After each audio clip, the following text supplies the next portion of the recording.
All right, so last month I went to this place called the Human Garage in Venice Beach, California, and experienced an absolutely mind-blowing full-body reboot that was the most unique mashup of deep tissue bodywork and aromatherapy and energy healing and ancestral methods and modern science that I've ever experienced in my life. And I left as like a new man with a new body.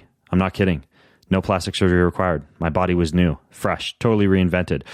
So these folks at the Human Garage, they're friggin' geniuses. They have this extremely unique biomechanical and biochemical approach to fixing your body, your pain, your dysfunction, just like unwinding you and releasing you. And they fly under the radar because mostly up until this point, they've only worked with like celebrities and pro athletes out of this tiny little place in Venice Beach, but they're now kind of like opening up what they do to the world. And on today's podcast episode, you're going to get to listen in to my interview with their founder, Gary Linehan. And if you go to bengreenfieldfitness.com/human garage, you can also access the video version of today's podcast because Gary demonstrates some stuff along with all the show notes and everything you need if you want to go visit the Human Garage. And they'll Skype with you, they'll call you, they'll see if you would be the right person to come into if you want to. And if you have any aches or pains that you just haven't been able to solve, you just I'm telling you, buy a plane ticket to LA. You need to go see these guys, period. That's all I can say.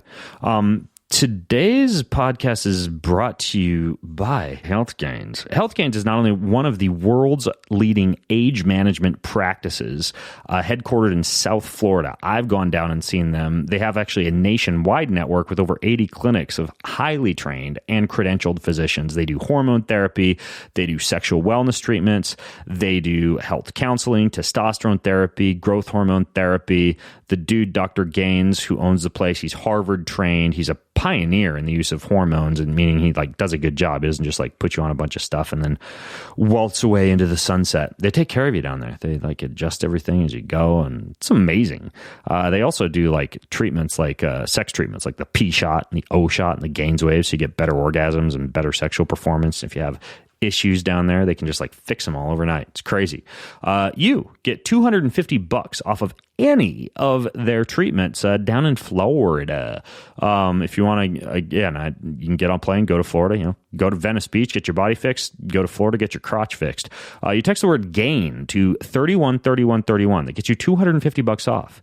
Text the word GAIN to 313131, and you too can go into Gaines Wave and reinvent yourself.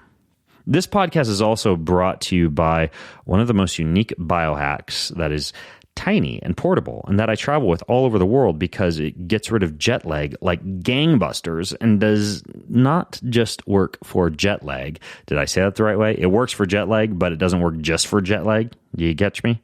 It increases energy levels, it improves mood, it increases mental alertness, and the mechanism of action is that it shines this white light, a calibrated white light into your ears, way different than blue light.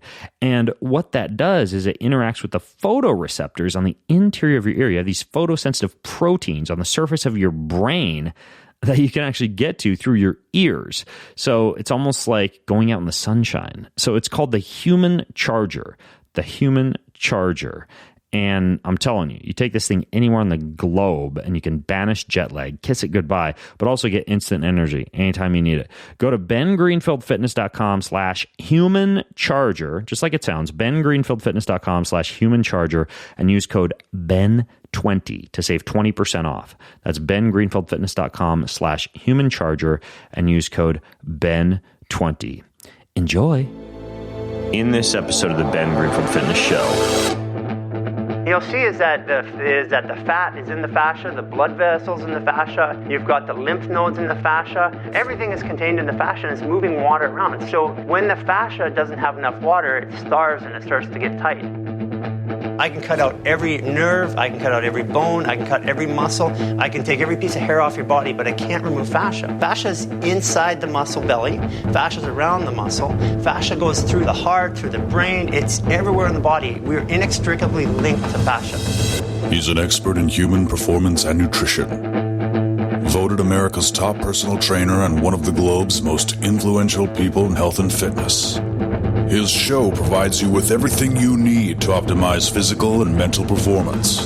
He is Ben Greenfield. Power, speed, mobility, balance. Whatever it is for you, that's the natural movement. Get out there. When you look at all the studies done, studies that have shown the greatest efficacy. All the information you need in one place, right here, right now, on the Ben Greenfield Fitness Podcast.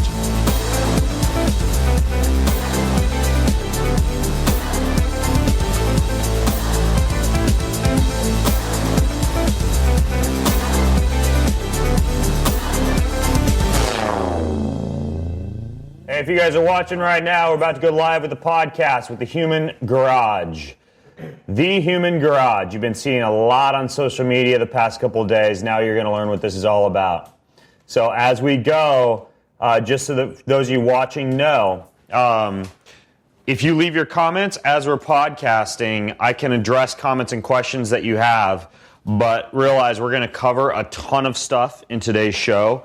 And so it may be that a comment or a question you have early on the show is something we plan on addressing later on. So if you don't see me respond to your question, it's not because I'm ignoring you. It's because I know we're going to cover it anyways later. And we are going to be standing during most of this show. So With a squat break. Yeah, that's right. With a squat break. So before we begin, are we doing a shot? We're doing a shot. We're doing a shot before we begin. So let me tell you why we're doing a shot. And I'll introduce who I am here with here in just a moment. But first, explain to me, Gary, who I will introduce momentarily, why are we taking a shot of Jaeger before we start this podcast? Well, so our whole body is driven by the fascia, and the fascia actually responds very well to a single ounce of alcohol. We get all wound up and tensed up to the day, but you take one shot, it relaxes the entire body.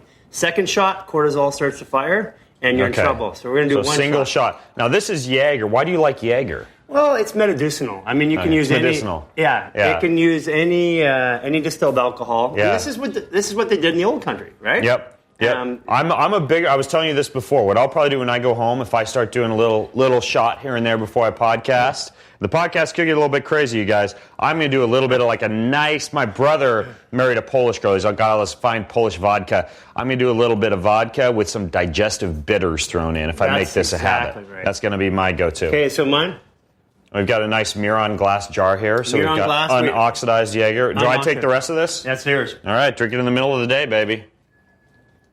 So you're saying this relaxes the fascia. Yeah, and you'll see it kick in about 10 minutes. And you're all about fascia. About fascia. The other thing, not to make you guys think that this entire show is going to be about drinking strange things, but Gary also had me try this before my Spartan race yesterday. What I'm holding right now are ketones, beta-hydroxybutyrate salts, which we've discussed before on the show. But there are two things that you know if you've listened to my other podcasts on ketones. Number one, they're delivered best when combined with medium-chain triglycerides, or MCT oil. That's the prevailing thought. And number two is you need a lot of salt added in to the actual beta-hydroxybutyrate to make it more deliverable to the body. Now, why is this different, Gary? Well, so what we're using here is we're using a combination. It's another patent. There's only 2 patents in the world on ketones. One is from Florida State, and that patent uses 4 times the amount of salts, of BHB, and they use MCT oil to activate the ketones. This patent here actually uses butyric acid, which butyric acid is actually a naturally occurring in our system. And what it does is butyric acid, that's like butyrate, like people would drink butter, for example, in their morning fat coffee. Also known as BP coffee. I won't say the full word so we don't get any cease and desist orders on the podcast. But anyway, so normally you would have butyric acid in your gut. Right. Now, why are you blending it with the ketones? So the butyric acid is the activator for the salts. And so we use our own body's apenose fat to activate the salts rather than putting a third party or another MCT oil into there. Because if you're an athlete, MCT oil is great. But if you're using it for health purposes, and there's a lot of reasons we can talk about later why you might want to. You don't want to have an extra 1,000, 1,500 calories of oil. Well, that's the thing is you dump all the oil in your coffee in the morning or you consume these ketone supplements that have added oils. you look at the label, it's 60, 70, 80 calories, which adds up over the day if you're drinking a lot of these MCT oils or the MCT powders. So you've basically figured out a way to increase the availability of the ketones by combining them with butyric acid. Right, and the patent actually, I'll just so I properly recognize it, it's Franco Cavallari. He's a PhD from Canada. He was actually Mr. North America. I was going to say, he's a bodybuilder, right? He was, actually. Yeah. You know what's funny is I competed on the same stage as him in 1988. Oh, we're going to get into your story here in just a second. Yeah, you got a crazy story. So what happened is that he had ulcerative colitis, and he started this quest to find out how to fix it, and there's a couple of products we're going to talk about later, but this was a secondary, and he found that butyric acid, and this is there's only 2 patents, it's the second one, he found that butyric acid would actually activate the apenose fat so we could activate the ketones. And what's really cool about it is BA is really what you want. The ketones give you a kick, but the butyric acid, the cool part about that is that it creates nutritional ketosis. Nutritional ketosis is really what you want. Causing the liver to churn out more ketones. In the same way that MCT oil causes the liver to churn out more ketones, butyric acid is achieving the same thing. Exactly, but using your own body fat to do it. So for things like weight loss and stuff like that, it works a lot better. Appetite control, sugar regulation. I love it. And it tastes good. It's black cherry flavor. It's beta-hydroxybutyrate salt, green tea leaf extract, and then butyric acid. That's right. Amazing. And Franco, who developed this was like rocket fuel in my race yesterday, by the way. Because usually I eat breakfast before the race. I did nothing. I just ate a bunch of these ketones. Double dosed on them, which is actually what I'm drinking during our podcast as well. I want to talk in a little bit later on in the show about Franco and how he beat his ulcerative colitis. Yeah. Because a lot of people have digestive issues or digestive inflammation, including myself, which we'll talk about. There were some other things that he took, but we'll get to those in a second because I want you guys to know who I'm actually with right now. So, Gary, you pronounce your last name Linehan? Linehan, yeah. Linehan. I met you 2 months ago when I was at Paleo FX. I was chatting with a guy, Adam von Rothfelder. It's von Rothfelder, right? Yeah, and he's one of our guys. Hello, Adam. I know you're probably listening in. Adam, he won the NBC TV show Strong. He did, yes, I believe. 2008. Excellent personal trainer, wealth of knowledge. I'll put a link to Adam's stuff in the show notes. But Adam said, Ben, you got to go see these guys at the Human Garage. They will absolutely blow your mind. Now, people fly up to my house and do fascia work on me. People, send me to all these places all over the globe to do all these crazy things from, Thai massage to neurofeedback to every form of bodywork therapy that exists. And I have never experienced in my life what you guys are doing here at the Human Garage. And so I had to get you on the show. But I find your story fascinating. I think it's a great place for us to start to kind of fill people in on how this all came to be, why we're standing in Venice Beach right now at this place called the Human Garage. So tell me how this all started. Well, if we go back a bunch of years ago, I was a bodybuilder in Canada, went to the Nationals, so qualified pro. And at the time, I thought that was going to be my career. I fell under a squat back in late 80s, 600-pound squat. I'd actually been on the squat like this, and as I went down, I dropped and torqued. And I spent, I obviously injured. I was in bed for a couple weeks, and then I spent the next 20 years trying to fix that injury, because that injury threw my body into a cycle of injuries, and it was injury after injury after injury. And I was training and exercising and still relatively healthy, but as I moved into my 30s, I started to catch up. By the time I was 32, my back was going out 2 or 3 times a year, and by the time I was 35, 36, I was like crying in pain, literally. And I remember a very specific time. I was on the living room floor doing cat-cows, trying to relieve my back, and crying to the point, like, in so much pain that I just thought, I don't even want to be here anymore.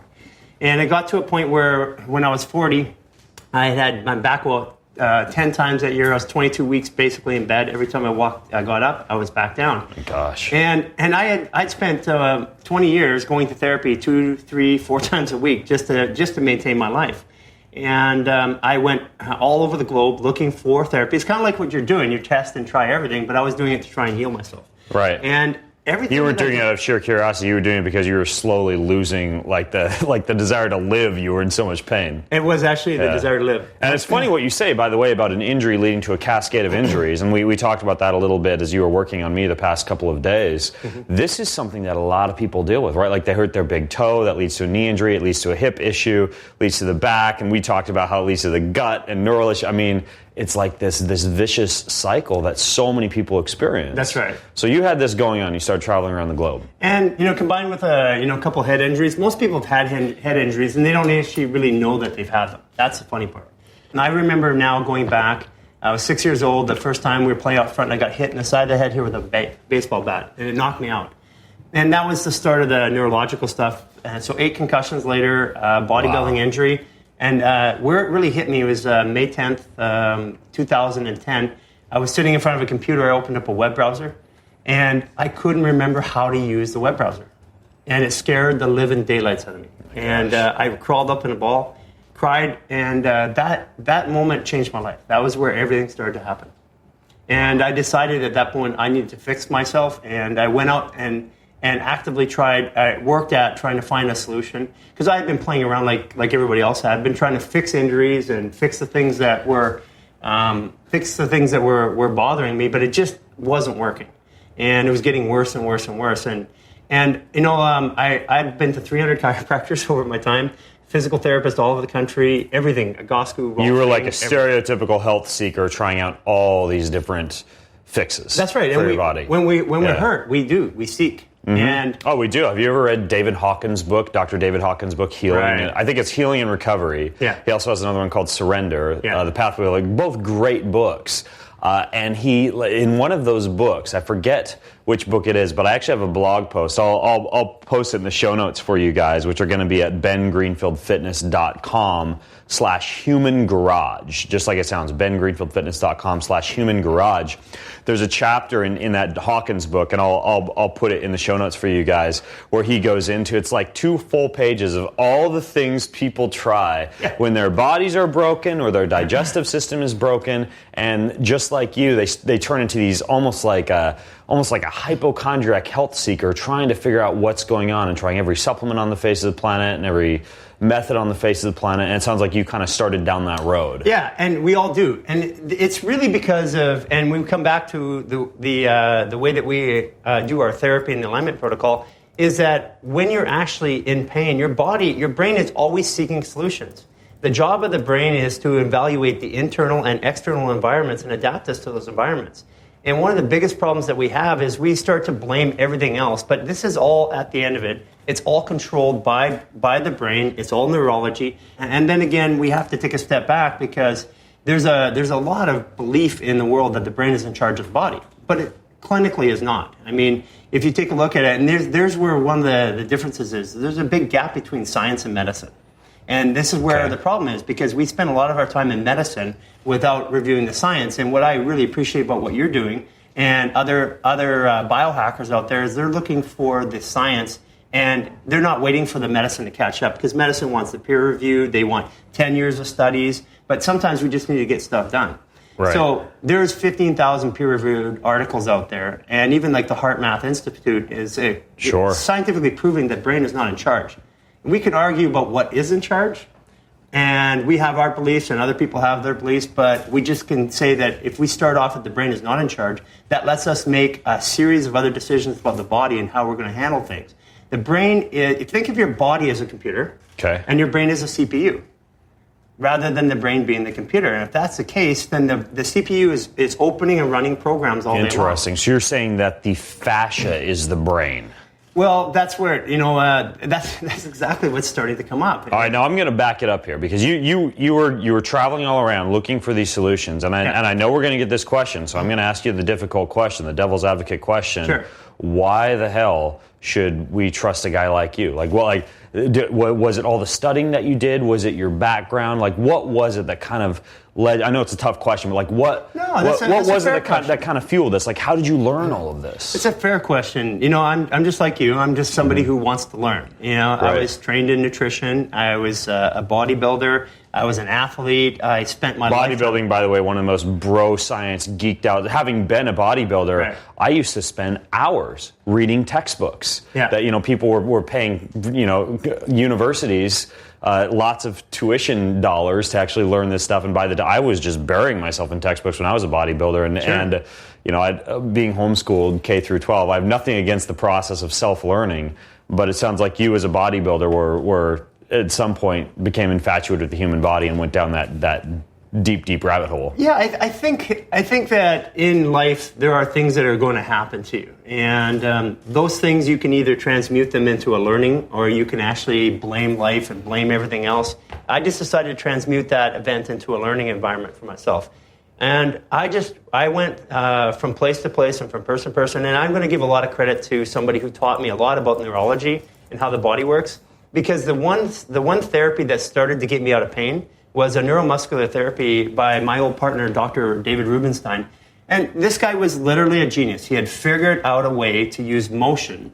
And he was working on Olympic athletes, and he figured out a way to use motion to actually stimulate cerebellum function to correct the mechanical aspects of the body.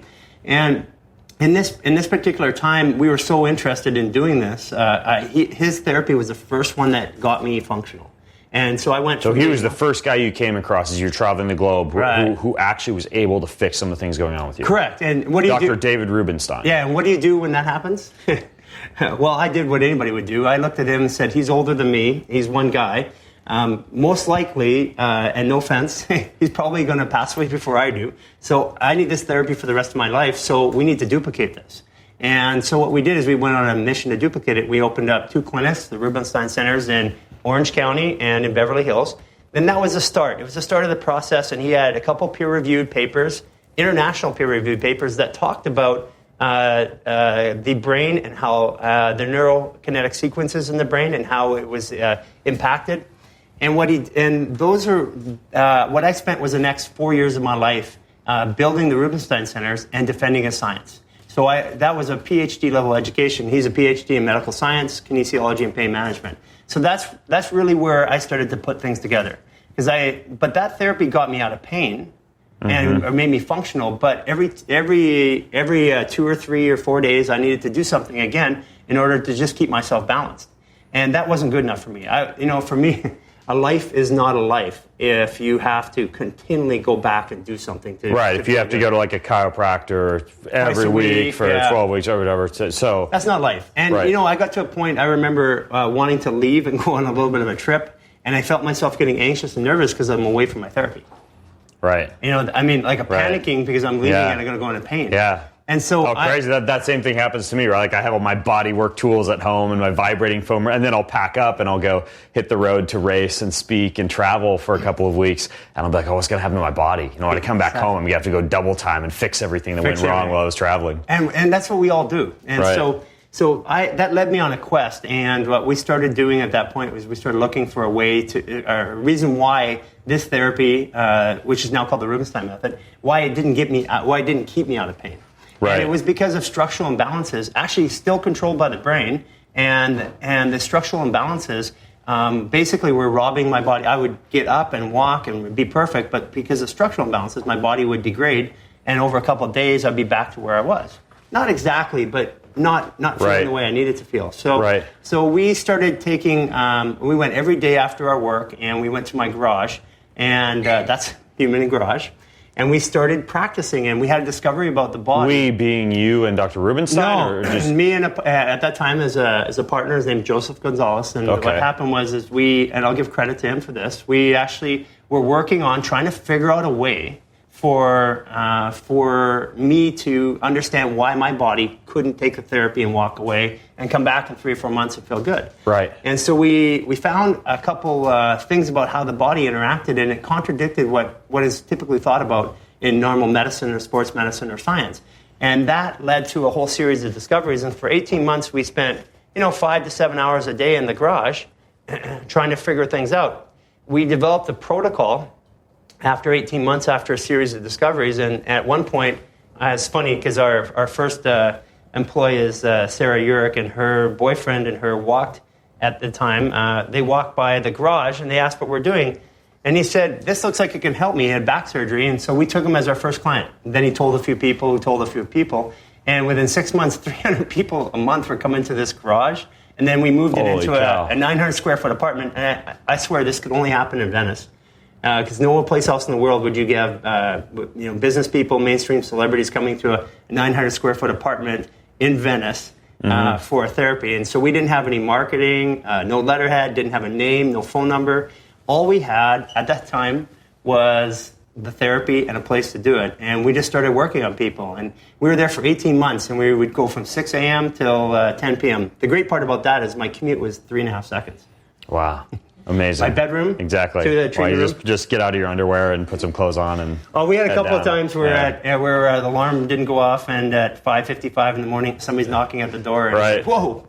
They're in your bathrobe to do therapy. Now, when I walked in here for the first time, it's like this room with like you feel like you walked into a club, right?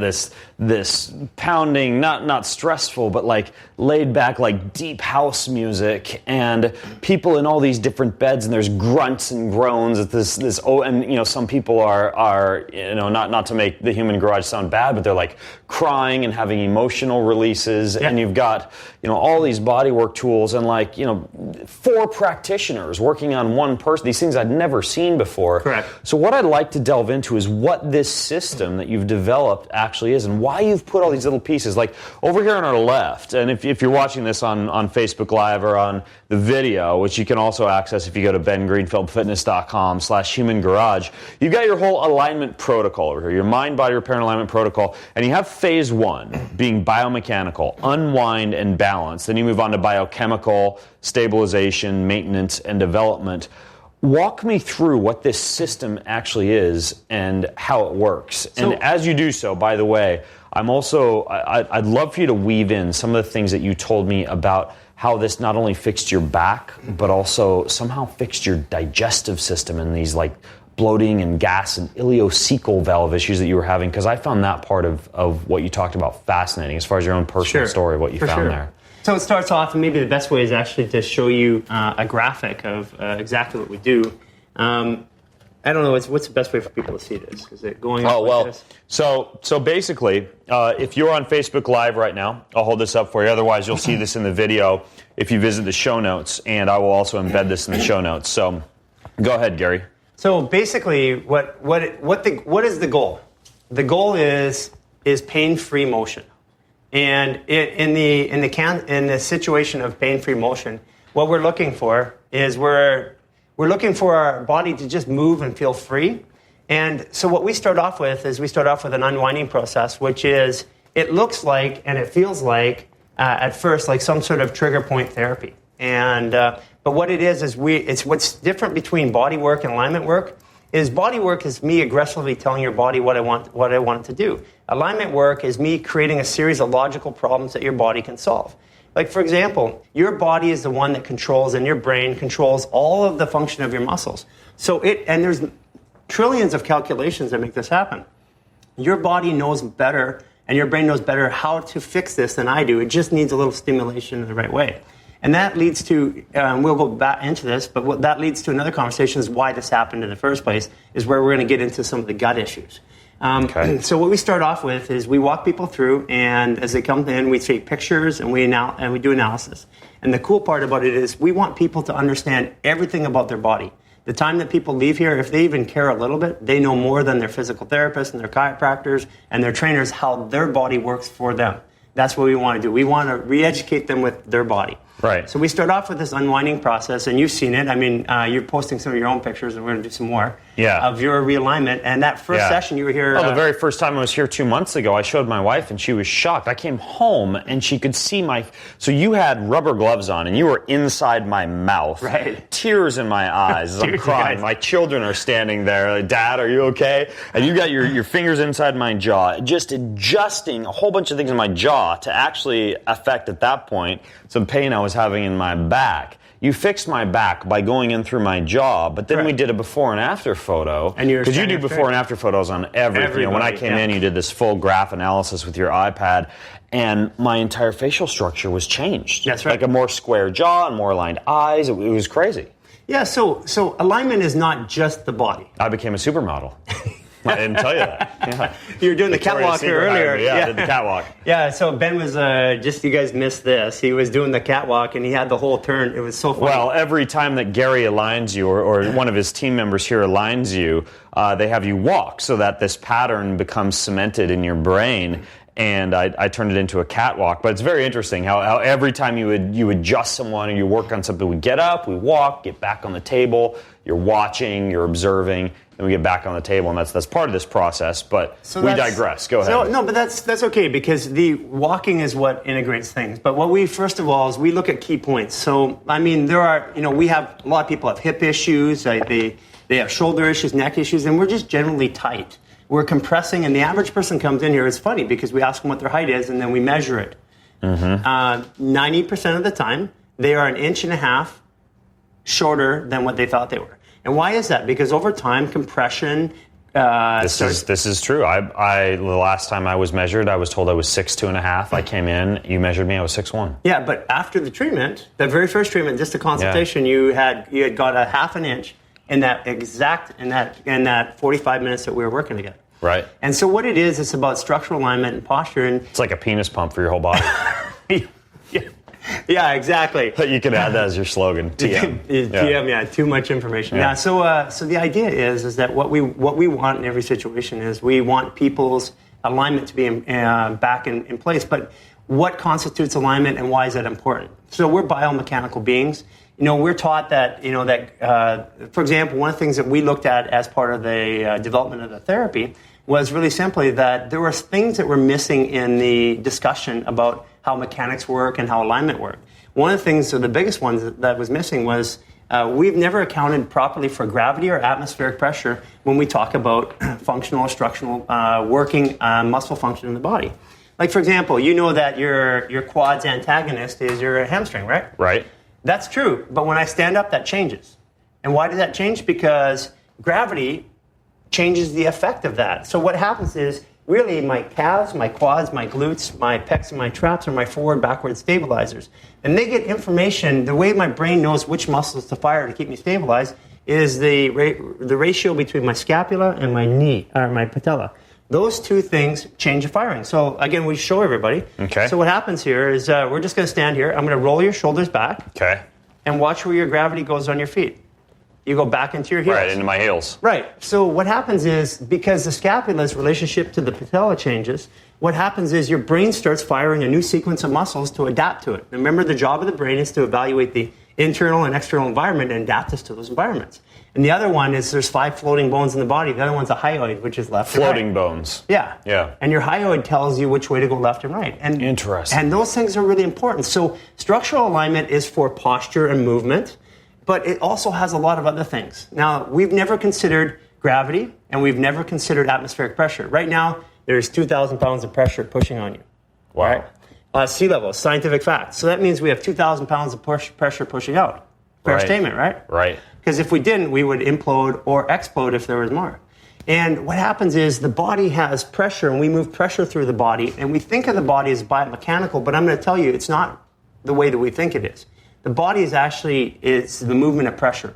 We have approximately 690 muscles, and we can't agree on that. Nobody can agree. So 640. We just found a new one, right? Like in the thigh somewhere, like they just discovered a new muscle. Right. Yeah. So let's just say this, that every single muscle has to balance against every single muscle. There's 350 muscles approximately from the neck up and 340 from the neck down. And all those muscles are constantly talking to each other in conjunction with the brain to keep us balanced.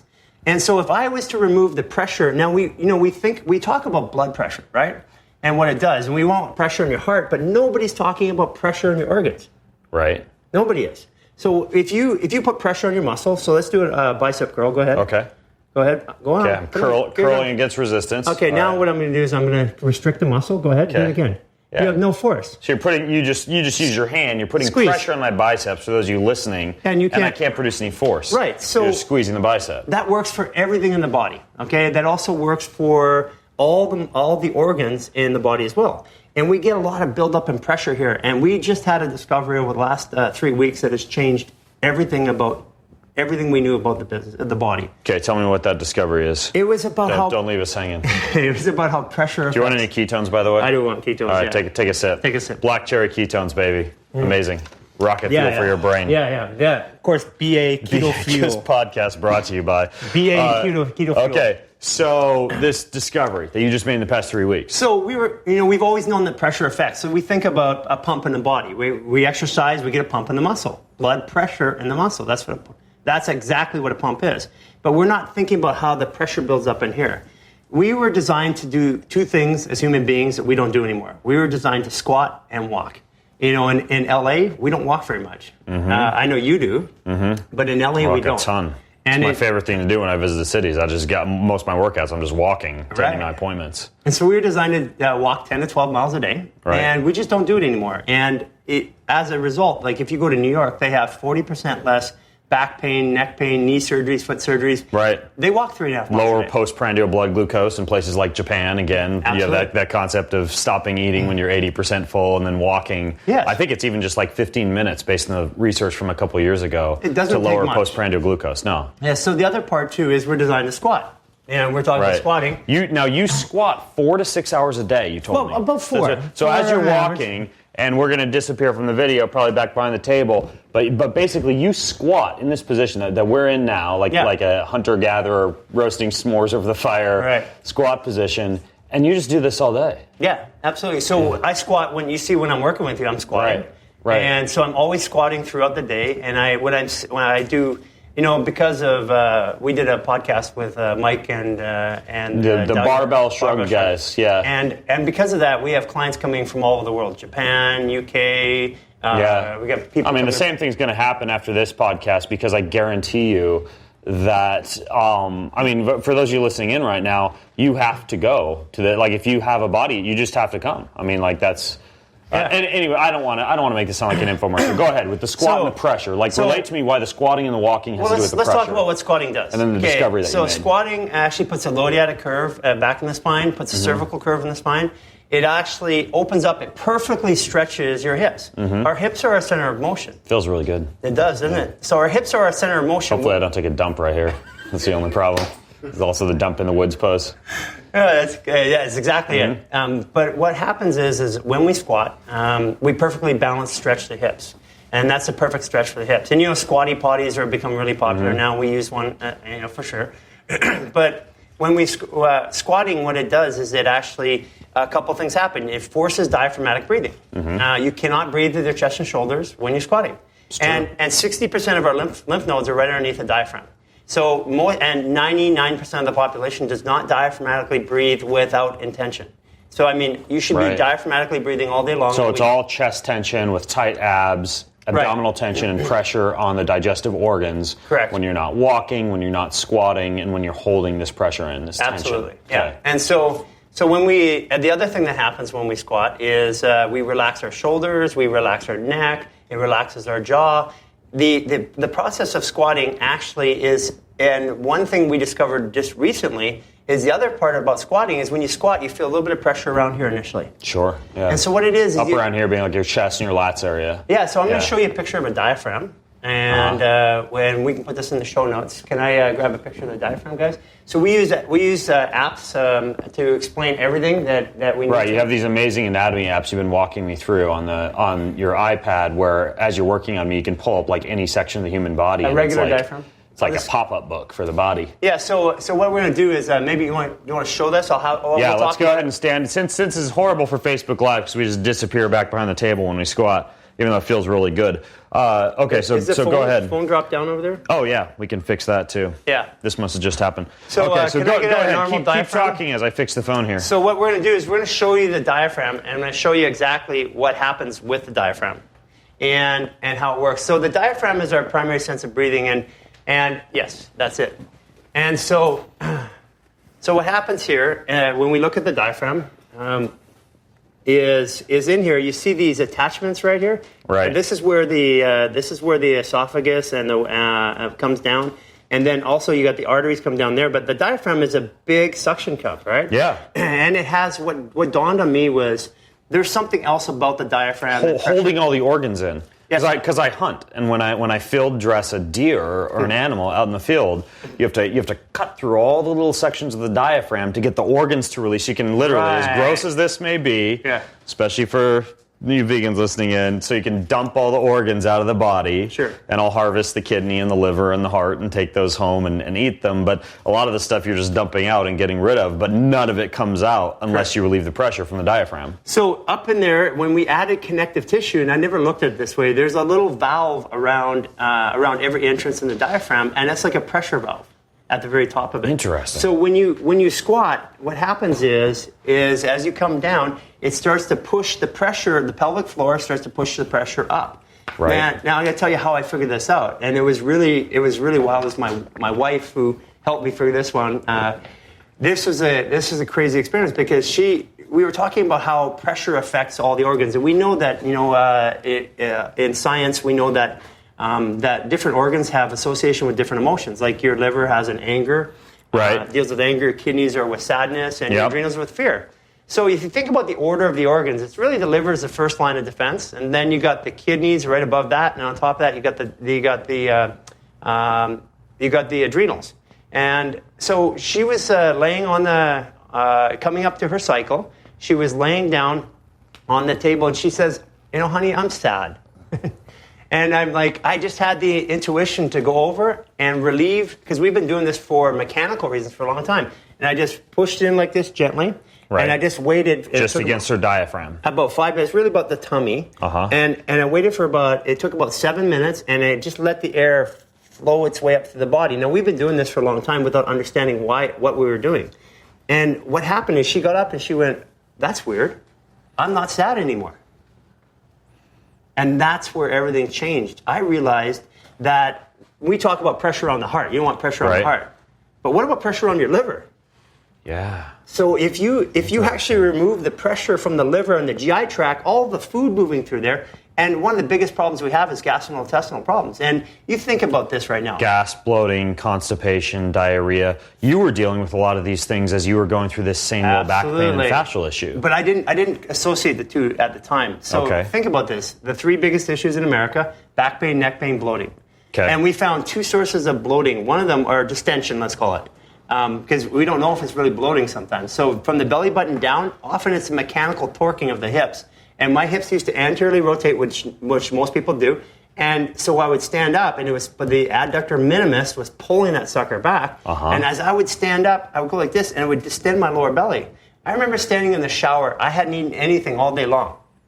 And my lower belly's distended every day of my life until 6 months ago. So you had bloating, even though you hadn't eaten. That was all related to mechanical issues. Let's call it distension. Distension. Yeah, because bloating is different. Gotcha. And so I didn't know the difference. So distension in my lower belly, I used to look at that, and I'd be, what is this? And I'd, in the shower, push my belly in, and I could feel my back release. That was weird. Yeah.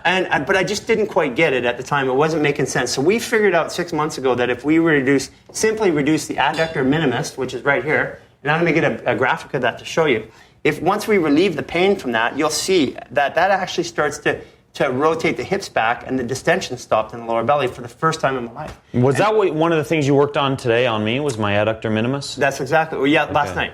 Or last night. Yeah, last night we did that. It's one big blur. And what you felt is pain in your toe and in your bladder area. In my bladder area. So women in the uterus. And the crazy thing is, and we'll get into this if we have time for this podcast, I didn't just feel it. The 4 other people working on me felt it in their stomachs. That's a whole different rabbit hole to get into there. But keep going with this pressure idea. What you're talking about is tuning in. We'll talk about that. That's our special sauce. That's how we know how to help people. Yeah. And that's the first thing we do. Yeah, you've married a lot of like Eastern Chi and medicine concepts into this whole practice, which I think is way cool. But go ahead with the adductor minimus. So this is the adductor minimus, and this will be in show notes. It's a little hard to show on Facebook. Yeah, we'll show it in the show notes. So what happens is in the adductor minimus, you see how it goes from the front of the hip there, right up there, and then it goes right and attaches right underneath. Front of the hip into the femur. Right underneath the glute attachment. If I take it out and show you where it is, that's where it is. If I add glutes to it, add the muscles. By the way, what is this software program you're using? It's Essential Anatomy. Anatomy. We use all of these programs to show our clients exactly what's going on because we want them to understand. Right. So what I'm going to do is I'm going to show you the adductor minimus, and I'm going to isolate it again. And do we got this on camera? Yeah. Okay, good. So what I'm going to do is I'm going to isolate this. And when I isolate this, Ben, look at this. This is the crazy part. Okay. This is the best part of it all. I'm going to show you the posterior view. So I'm going to wrap it around here. And I'm going to take a pen out here and I'll show you. So when this guy tightens up here, what it does is it causes the hip to have that kind of action. So when the adductor minimus tightens up, it rotates that hip forward. And it's this action here. Right. So you look at a lot of women, which I have a ton of. You can see that when I run. You right. know, when I see photos of me in a race, that's what I was watching. The hip comes up, I was watching your race, and that's how I knew what to do. So what happens is that when the adductor minimus, and not just me, by the way, I see this in like hundreds of athletes who I see out of these races. They all kind of run with that hip up a little bit. Yeah. A little bit of a trot in the gait, like the foot turns out. Sure, absolutely. So what happens is that when it tightens up, it forces this anterior tilt of the hip, and you see the knees come in. Look at a lot of women; they have their knees come in at center. Yeah. And the reason why that is, I mean, we wear heels. Women wear heels, so it puts it up. That's that motion of the heel. But the other thing is, when we sit in chairs, it gets tight. And so we stand up, it causes an anterior tilt. Anterior tilt of the pelvis. And what our body naturally does to stand up is we force it out like this. And that's where all the pressure happens. And so my lower gut distension was nothing to do with food. And I went on every elimination diet. Which a lot of people do. That it's freaking like supplements and diets. And what you're saying is that in many cases, gut issues are mechanical. Well, then distension issues are mechanical. And then when we get bloating we get distension from the belly button up. Typically, it's a backup from the small intestines. So what happens is... Like small intestine bacterial overgrowth, SIBO. Yeah, SIBO or anything like that. So what happens is we started figuring out this whole body here, this whole cavity, is really a big pressure vessel. And the pressure needs to be relieved. And since we don't squat, we don't relieve it anymore. We don't have a natural mechanism for relief. And what we did on you yesterday is we went in there and it took us 30 minutes to actually move all of the gas and all of the issues out of your small intestine. You were basically doing deep work on my adductor minimus and my ileocecal valve, kind of like that right side of the belly button, or to the right of the belly button. And pushing all of the bacteria, because we think of the organs as standing there, but it's a valve that's inside of a sausage case. So as the sausage case turns, the valve is susceptible to get stuck open and closed. If it gets stuck closed, we feel distension from the belly button up. And that distension comes with a little bit of heightened breath, like a little bit of anxiety at the top of the breath or hard breathing. And that's how I knew it was happening. And then in addition to that, what it does is it starts to internally rotate the femur and externally rotate the left one. And then the tib fib on the left one goes internal and on the right one goes external. And that rotation causes my shoulders to rotate in. And the pressure is from this shoulder into this hip. So we started realizing there's all this pressure down on this part of the body. And as you saw yesterday, we actually unlocked your hip. Yeah, it was a crazy experience. Now the weird thing is, so you start with this biomechanical adjustment, analysis, work, deep tissue therapy, walking it off, all these different things. But what I found was very interesting, and I want to perhaps just delve into this before we turn to some of the biochemical things you do and some of the other things you work into the practice, is first of all, feel little rapid fire questions here. It wasn't just you working on me. No, there were 4 people working on me. Why? Well, so we doesn't seem very sustainable from a business standpoint, by the way. Well, so we've actually found a way to make it sustainable. Okay. So basically, there's always one motion mechanic. We call ourselves motion mechanics because we evaluate and repair motion. Okay. And so we always have one motion mechanic, and we always have one assistant. But for different parts of the treatment, the assistants will all converge in to help one person. And then they'll move to another person. Right. So there's certain points in time, and what you notice is that we're working on your quad here.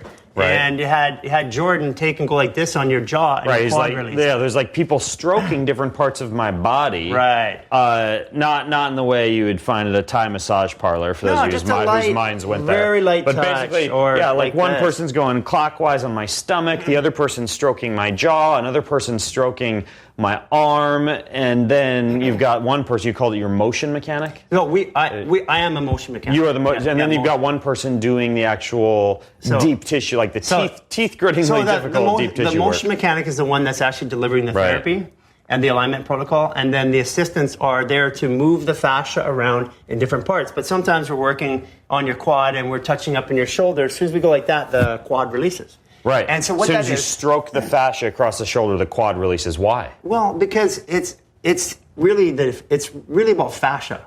And the fascia is organizing itself. Think about fascia. It's about the same chemical composition as a quartz crystal. It can crystallize. It has the same strength as tensile steel. What do you mean it can crystallize? Well, with fascia, it actually crystallizes in lines of force. You'll feel it. Fascia is what supports our structure. Our muscles don't. Fascia is the one that actually creates the structure. So if you have an injury in your hip, what will happen is the fascia will tighten up between the rib and the hip to give you leverage, like shorten the muscle so that you can walk easier. Right. And the fascia is always moving and changing. As a matter of fact, if I lean over like this and you're sensitive enough, what I'll start to feel is I start to feel the rotational flow in the fascia torquing in this way to help give me leverage so I don't fall over. It's amazing how the body works. Now, the fascia also, you told me this, and this relates to the body being the brain versus the brain being the brain. Okay. You said the fascia has 100 trillion cells versus the brain, you said it has like 100 billion. That's right. Why is that important in terms of cellular communication or body communication? Let's just talk about organic density. The body, the more organically dense something is, the more valuable it is to the equal structure of the body. So the brain and the gut have 100 billion cells. Intrinsic, extrinsic nervous system. So it's basically your enteric nervous system, 100 billion cells. Right. And when a fetus is born, it actually... I guess it would be your central and your enteric nervous system. That's right. So when a fetus is born, nobody can tell initially which end of the two nerve clusters is going to be the brain or the gut. Mm-hmm. And we know that. It's well-documented fact. But what we're not really thinking about is fascia. Do you know fascia is the only thing that cannot be removed from the human body? I can cut out every nerve, I can cut out every bone, I can cut every muscle, I can take every piece of hair off your body, but I can't remove fascia. Fascia is inside the muscle belly. Fascia is around the muscle. Fascia goes through it goes through the heart, through the brain. It's everywhere in the body. We're inextricably linked to fascia. And it has 100 trillion cells. In organic density, it's 1,000 times more dense than the brain. So in our view, that's what's controlling the body, and that's what connects us. So what you saw, and this is what we talked about, we use a process called tuning in. So the way that we know how to work on your body, you find us, there's no protocol. You find us going all over the body. Well, this was the next thing I wanted to ask you after asking you why people are stroking the fascia. So now we know fascia has all these cells. It's the method with which the body communicates. Sure. You told me about the speed of light, or faster than the speed of light. So in the nervous system, the signal travels, roughly around the speed of sound. And but in the fascial network, it travels beyond our ability to measure it. So if you clench your jaw, you'll feel it in your right foot. Clench your right jaw, you'll feel it in your right foot instantaneously. Yeah. So it's like split second. Crazy. Yeah. Now, if you go touch a stove, burn. Try this if you're listening in. Clench your right jaw. You can feel it in your right foot. Yeah, so fascia is signaling the body always. It's always telling us what to do. And it's feeding information to the command center, which is the brain, which is adapting all the other parts of the body to that experience. Right. Remember, the job of the brain is to evaluate the internal and external environments in the body and adapt us to those environments. Simply. Okay, got it.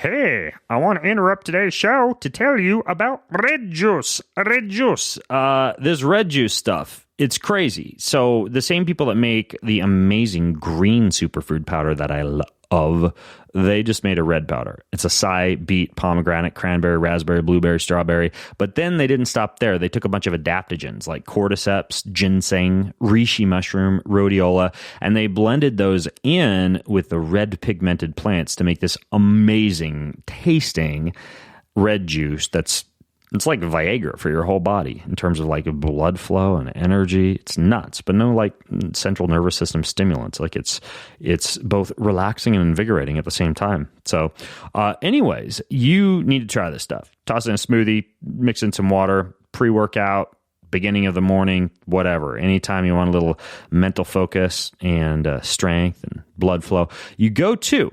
bengreenfieldfitness.com/Organifi. That's bengreenfieldfitness.com/Organifi with an I, and use discount code BEN to save 20% off your order. This podcast is also brought to you by what I brush my teeth with every day. Not just my toothbrush, my toothpaste. I use this cacao mint flavored MCT oil toothpaste. I travel everywhere with this. It's bentonite clay, a little bit of theobromine, which is fantastic for mouth freshening. Tastes really good. It's corn-free, unlike most toothpastes that actually have corn in them, believe it or not. GMO corn. There's no fluoride, there's no xylitol, there's no soy, no gluten. Totally totally health friendly. And you need to switch out your fluoride toothpaste because fluoride is a known cavity fighter, but it's got a lot of problems with it once it gets absorbed into your gums and into your stomach. So this is an MCT oil toothpaste, and it's made by my good friends at Onnit. You get a 10% discount on said toothpaste and anything else from Onnit. You just go to bengreenfieldfitness.com/Onnit. That's bengreenfieldfitness.com/ONNIT. You can get toothpaste, you can get a kettlebell, you can get melatonin spray, you can get Cedar Fresh organic deodorant or Zen Spice body wash. You can get supplements, anything you want over at bengreenfieldfitness.com/Onnit. Check it out. And now back to today's show.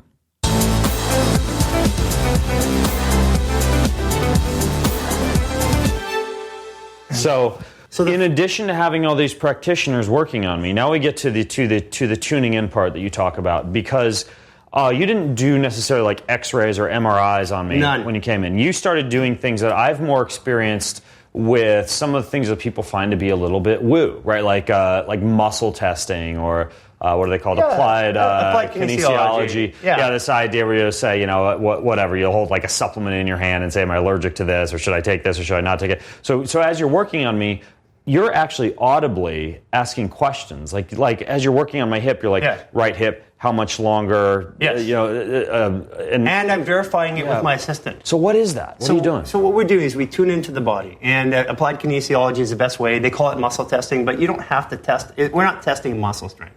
Okay. So what we're doing is we're asking the body a question, and you witnessed it, you experienced it, right? Oh, I absolutely, like you would say, like, you know, right butt or whatever. But like after I was even thinking, gosh, I'm feeling what they're doing right now in my right butt. I feel like that needs to be released. And all of a sudden you're like, right butt needs to be released, and you're on it. Right. It's creepy. And what we also did is every time somebody connects to you, we call it connecting. We have a motion, a process of doing that. Every time we connect to you, you could feel the individual person connect to you in a different way. Right. So I introduced you to everybody who was touching you. Now walk me through that we did, because that was just like 2 hours ago, laying on that table across from us. Walk me through what you did, because we had 4 people standing around. So we have a way of doing this. I'm not going to show it for obvious reasons, because it's our intellectual property. You're taking, by the way, a lot of what you're doing. You're basically going to be like licensing this. And so by the way, if you're listening in and you're like a practitioner or a fitness professional, like this is the kind of stuff you need to learn. Yeah, so basically we have a methodology of touching the body. When we do it, and you felt all the people working around you, you felt I had Dr. Luke as an example. He's our full motion chiropractor, which is a lot different than chiropractic. Okay. Right. I asked him to no, I've never had chiropractic like the way that Dr. Luke was doing. Okay? I know. And I haven't seen 300 chiropractors like you had, but I've seen a lot of them. Yeah. Because I speak at a lot of these chiropractic conventions, you know, and people come up and want to do adjustments and treatments on me. His stuff was a lot different. It is a lot different. Yeah. And what happened is I had you, and I'll talk about that in a bit too. What I did is I had him disconnect from you, and then when he connected to you, you could feel the contrast. Right. You had him not touch me, and then he put both his hands on me. And I said, that's what Dr. Luke feels like. And I could like feel his energy. And then I had... And it was like a unique signature. Yeah, and then I had Jordan disconnect from you, and then touch you again, you feel his. Yep. A different part of your body. I felt him. I think it was in my stomach. I felt Dr. Luke. Like I think that was like my jaw in the back of my head. And the guy, George, who owns Curicology Labs, the labs we're going to talk about, I had him there, and that was his first experience. So he is not a practitioner. He's never done this before. He'd actually never seen it. And I had him help us. Right. So it's not that we have to have this. And he was getting freaked out because he had his hands on me as you were working on me. He could feel and I was feeling all this discomfort in my right shoulder as you were working on my hip. Yeah. And George is like, my right shoulder is hurting so bad right now. I feel my right shoulder. I'm like, holy cow, he's feeling what I'm feeling. And I know for some of you got a big eyebrow raised right now. It sounds weird. But you have to experience this. But once you experience, it's experiential, right? Yeah. And so what is we can, when we tune in, we can feel everything in your body. So when I feel sensation here, that's where I'm either releasing or touching. And as soon as I do that, the muscle releases right away. And what we're just doing is we're communicating. The fascia has a language. You know when somebody walks in a room and they walk in a room and you can feel them, they're angry, you know, or frustrated or nervous or anxious or something like that, and you can feel it? Well, what is that connection? I always thought it was like the heart's electromagnetic field. Because you talk about the heart math and how the heart's magnetic field emanates like 15 feet out from the body. I have a lot of respect for heart math. Feel people's energy. I have a lot of respect for heart math. I just don't think the heart is in charge. That's not my personal view.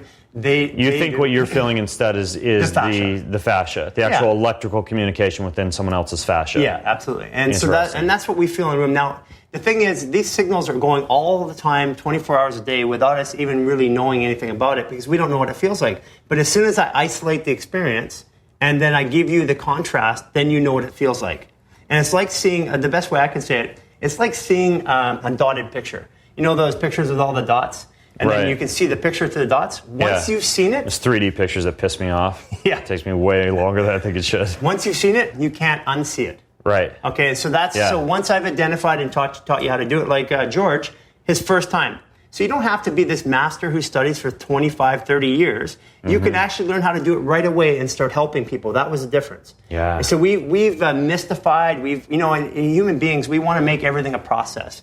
We want to have people to have time and lineage in order to help you. So this is like, and for example, the philosophy of the human garage, this is all new science. And instead of publishing it right now, we're delivering it. And this biomechanical treatment that you do, from what I understand, like I flew down here to spend 3 days with you. Yeah. So normally someone would do like a handful of sessions to kind of set everything straight. Right. So that it's around 6 or so that someone would do? 85% of the people fit within a normal protocol. It's right. 6 sessions to align the body. Right. And then what we do is we move over to neurological and proprioceptive rehabilitation. Okay, I want to talk about neurological and proprioceptive in a moment here. We're going to get and I think we're actually going to do a demo of neurological here live as we're recording. Yeah. But before we turn to that, you mentioned George, and what's the name of his labs? Cure Ecology Labs. Cure Ecology. So how are you marrying the biomechanical to the biochemical? So this is actually back to this model here, right? So what happens is the goal is pain-free, full range of motion. Okay. So we have a motion mechanic that evaluates your walking, works with you, touches you. So that's all the muscle release, the alignment, the fascial work. And that's the magic. If that doesn't happen, all the rest of it still works, but it doesn't work as well. And then what we do is we come over here and we go to a full motion chiropractic, which you experienced, Dr. Luke. And that is like no other chiropractic experience you've ever had, and I know that. And so what he spent is months in here looking at our style. He was just open enough, not trying to do it his way. He adapted what he did to our style, and it just happened to work. And now we're going to teach it. And then we move over to a progression specialist, and a progression specialist is a combination between a personal trainer, a PT, and a neurologist. And they're combining all those attributes and in order to stabilize the body, because once I realign the body, you still have to. It's the neurological, it's the patterns and socialization of the body that fires those muscles. So if I've been like this for like 10 years and I've worked out like that, my body knows that is. When you say like this, what you just did was you dropped your right shoulder, you brought your left shoulder up. A lot of people are like this. This is a really common one. Actually, left shoulder up is the most common in America. So what happens is if I'm like this and I pattern all my muscles to fire like this, then what happens is when I change the structure, my brain still remembers the old way of firing the muscles. So we have to reprogram the neurology. Otherwise, you're coming back over and over again. Otherwise, it's just like walking out of massage where everything feels good, but then you revert back to your old patterns. Exactly. And see, that's the problem. That was my problem. I wasn't interested in doing something 2-3 times a week. Right. And it's funny because for the first time in my entire life, I have gone since November without any body work. And I've been working with Dr. Luke. We've been on this experimental process. And you were getting body work like... Twice a week. All the time to just stay put together. My whole life, And our work is very, very, very physical and lots of weird angles. Yeah. And I don't want to give anybody the wrong impression. I was crying earlier today. Like I had tears coming out my eyes. There's people like screaming in here. And part of that, as you explained to me, and I felt this, is an emotional release, not just like physical pain. Which is interesting. I find that fascinating that I have all these well, you explained it pretty well. You can build up traumas in fascia. Well, we build up trauma. Let's just say, again, what was said is that trauma is stored in the fascia. And so trauma is subconscious. So without really going that far, we're going to say your body is your subconscious and your brain's your consciousness. And that's the duality that we have. It's the subconscious and the patterns and routines. We have to change that. Because if we don't, you're going to go out and your motion patterns are going to actually put you back into the same spot you were. Because all the problems in this hip was all based upon what was already happening and had been going on for a long time. This didn't happen overnight. It was right. It was patterns. Referring to my hip. Yeah. Yeah. And so we started to find patterns in people. Like we have people now coming from Japan and the UK. And I had this belief, almost everybody in the United States actually leans slightly to the right off of their center axis. And so I noticed that, and I was like, almost everybody. And I thought, that's really weird. And then we had some people coming from the UK, and I had a theory that in the UK they would actually lean to the left. That sounds funny, but the truth, that's actually the truth, okay? So what happens is that you think about it. We're a right-dominant society. Everything that we have is on the right. We drive down the road. We look at all the buildings on the right. We walk on the right side of the road. We're always turning up. So millions of times in our life are going like this, and eventually the body just makes it easy to do that. So most people, if you turn your head to the right and turn it to the left, you're going to be more restricted on the left. Okay. And unless you have an injury or something else that superseded this. And then, so when I started having people come from the UK for alignment and people coming from Japan and places like that, we started noticing that they were all leaning to the left because they drive on the other side of the road. Yeah. So this is all about socialization and patterns that are built up in the body. Crazy. So what we do is we have these three things, the motion mechanic, we have the progression specialist, the full motion chiropractic, and we even do things like language alignment. We work with a company called Procabulary, and we're just launching a language alignment Procabulary. protocol. Yeah, I'm going to tell you this. I'll show you this. Yeah. It's pretty cool. I didn't know about this. And then we actually have a body flow, because we were sending people out for massages, and they're coming back all beat up. And I didn't know why. And it's because massages have to be done a special way. So we developed a process called body flow, and body flow only touches your body in a range of motion that works for the body. Right. So if I go like this feels really good to You're your rubbing body. your hand up and down my arm. Right, and that feels good, right? Right. And then what happens if I go that way?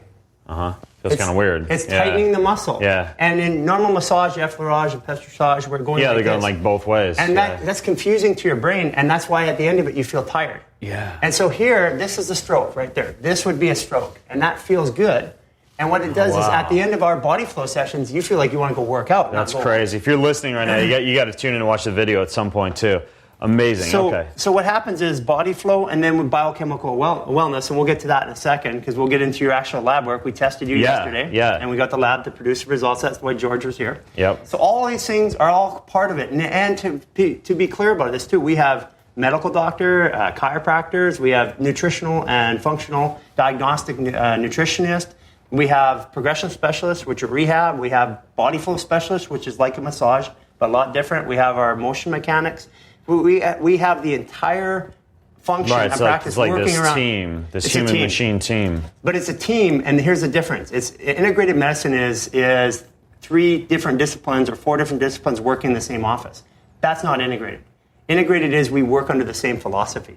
Right. And we're not in everybody's space. And when the hardest part that we had, I believe, was actually aligning the philosophies of our medical doctors, our nutritionists, because everybody is trained up in their own belief system. So you had to systematize everything and then teach it to each of these different professionals who are here now working on each person that comes in through the door. And every single employee of ours that comes through here, and we're like, I think we're just, because we just set up a bunch more, we're about 35, 37. Employees. Yeah, so we just hired about 12 more. Wow. And the first thing that they have to do is they have to come onto that table that you were on, and they have to assist and watch the therapy. Everybody gets our alignment protocol, but they have to actually help so they can see the magic themselves. Yeah. Because the experience you had today, you can't. I mean, we're explaining to people. They trust you. They're gonna say, right. But you have to experience it too. Yeah. Okay. So before we talk about neurology, because we're going to do a little demo of that, tell me about the biochemical analysis, because I've done a lot of, I've done urine organic acids and blood testing and stool testing and genetic testing, saliva testing, you name it. I hadn't done this test before, so tell me about this test that you run on the people that come in here, saliva and urine, and how it works. So this is about performance. So most clinical testings, one of the problems that I saw is that we're going too micro into the body. We're going too deep into specifics, and we're forgetting about the big picture. We always have to look at the big picture of things in order to make sure that we're doing the right thing. And in this particular case here, what we're talking about is peak performance, right? And when we're talking about peak performance, we're talking about being virtually limitless. And if we're going to get there, we need all systems to function. We have discovered that, first of all, that 75% of our baseline stress is actually created by malfunctioning biomechanics. which is also, again, controlled by neurology.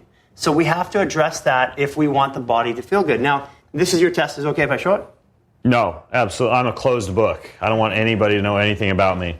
No, seriously, dude. Okay. I think everybody listening to my podcast probably see me naked in a cold shower, so we can show this. Okay, I'll put a download of these biochemical. Can you send this to me so people can see what it looks like? Absolutely. Okay, cool. So some of the things we noticed is that we do a urine and saliva test, and if I was to describe what this urine and saliva test, maybe we'll put this in here. Can we put this in here? And that way we can focus on it. So what we're doing in a urine and saliva test, and this one in particular, is we're looking at everything that comes in the body and goes out of the body. And most tests are clinical. And if what I want to say about clinical is clinical literally means blood, and either you're sick or you're not. But that's not true, is it? I mean, people come all the time, and they're like 55 years old, and they just they're healthy their whole life, and they got cancer. That's not true. It doesn't happen that way. That's something that happened over decades and decades of something going wrong. And so what happens is that the way we look at it is simply this. If we use subclinical lab panels, and this particular process that Curicology uses helped us understand the body in a different way. We were looking for things initially, like we had people who their muscles wouldn't properly release or their fascia wouldn't release, and we were trying to figure out why. So we started testing them. And then we realized that the value of testing people in order to do alignment work is that we actually don't do the work unless we test people now, because there are things in there like if you're if you're dehydrated, which basically almost every time you see a guy in a gym with a white jug, he's the dehydrated one. Creatine? No, just a white jug of water. Oh, okay. If the guys in the gym with a white jug of water, they're always dehydrated. Because water... Wait, why? Well, because you have to have sodium to balance your water. It's not about how much you drink. They're not absorbing the water. Right, yeah. And if you don't have enough sodium in, as you take the water, and it collects all the salt, and you pee it out. Yeah. So then you Which I realized a while ago. So we're going to go woo-woo again. I sometimes will do shrooms, and I will ask my body questions and have a diary when I'm on a trip. That's what we do, by the way. Yeah. It's asking the body questions. And by the way, we got to get back to how you inspired some of the things that you've learned through like THC and what'd you call it, spritz? So we're going to do it. My wife is going to do, she wants to be the national salesperson for Sprig Soda. We'll get into Sprig Soda in a second. But this shroom trip where I took a relatively trippy dose, which I'll do about every quarter, and then I'll just sit there with a journal and I'll ask questions of myself. And I kept seeing like these visions of like cracked earth and all the nature around me. I could see like cracks in the dirt. Everything was dehydrated. My lips felt chapped. And the thing I kept writing over and over again was your body seeks water. And this was written in my journal like 20 times, and I drink a lot of water. Yeah. But I got out of that experience, and I started really researching water. Yeah. And I started adding minerals to water. And exposing the water to like infrared light. Yeah. And structuring my water. Sure. And using like these salts and making what I call soul water, where I'll set the water out in the sunshine with the salts in it. And all of a sudden my body feels amazingly different when I'm drinking this good, clean, mineral-rich water, even though I was drinking water before.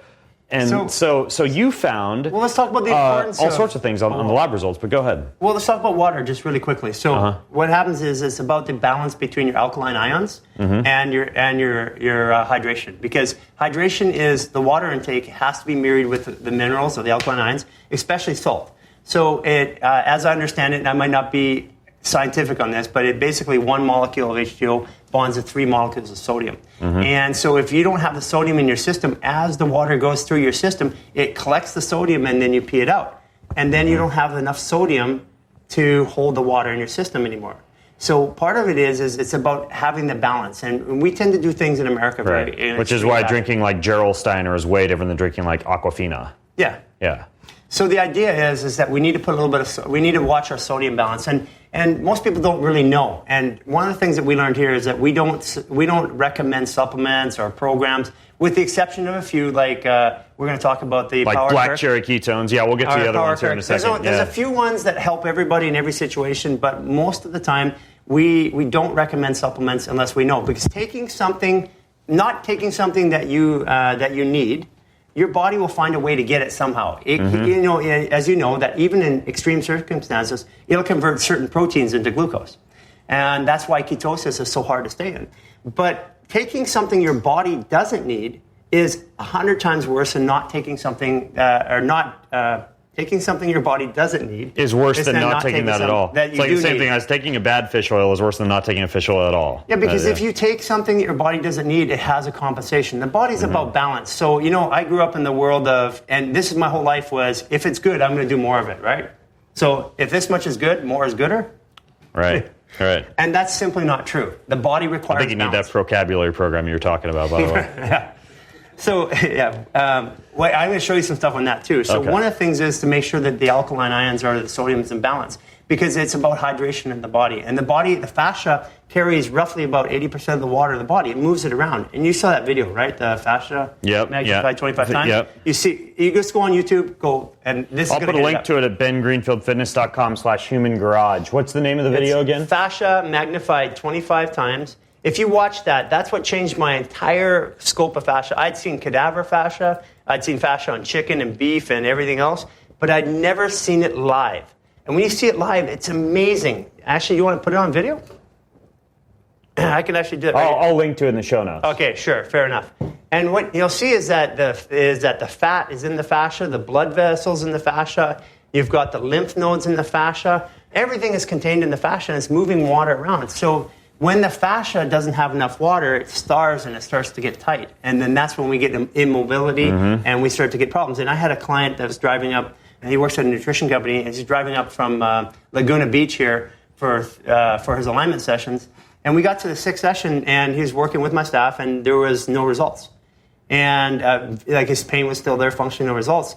And what happened is somehow he got through our process. We didn't quite get his test done in time. His results got delayed. And so we're 3 weeks into it, and he's not having anything, and that's unusual. If somebody doesn't have the results that because we have a very high success rate with helping people in mechanics, very high.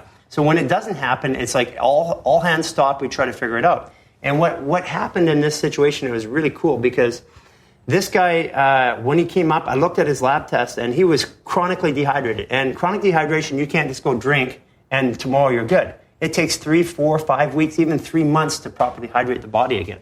And so what happened was I sent him away for 3 weeks with a hydration protocol. He came back up the next session, boom, we started working. 2 weeks later, came back, and all the results were there. And that's what we needed, because the body was, at nighttime, it wasn't moving, and if it doesn't have the water, the fascia says, it starts squeezing and tightening, and that's where the compression comes from. What'd you find on my lab results? Well, it's interesting. So I noticed that there's a couple things. And this is not, if you went and did a blood panel, this is not a blood panel. So no, it's way different. So if I was to say what blood does or what normal clinical is, that's, if a car analogy, since we're at a garage, is that's how fast your car is running. So clinical is how fast your car is driving, 60 miles an hour. And subclinical is how hard your engine's running, your RPMs.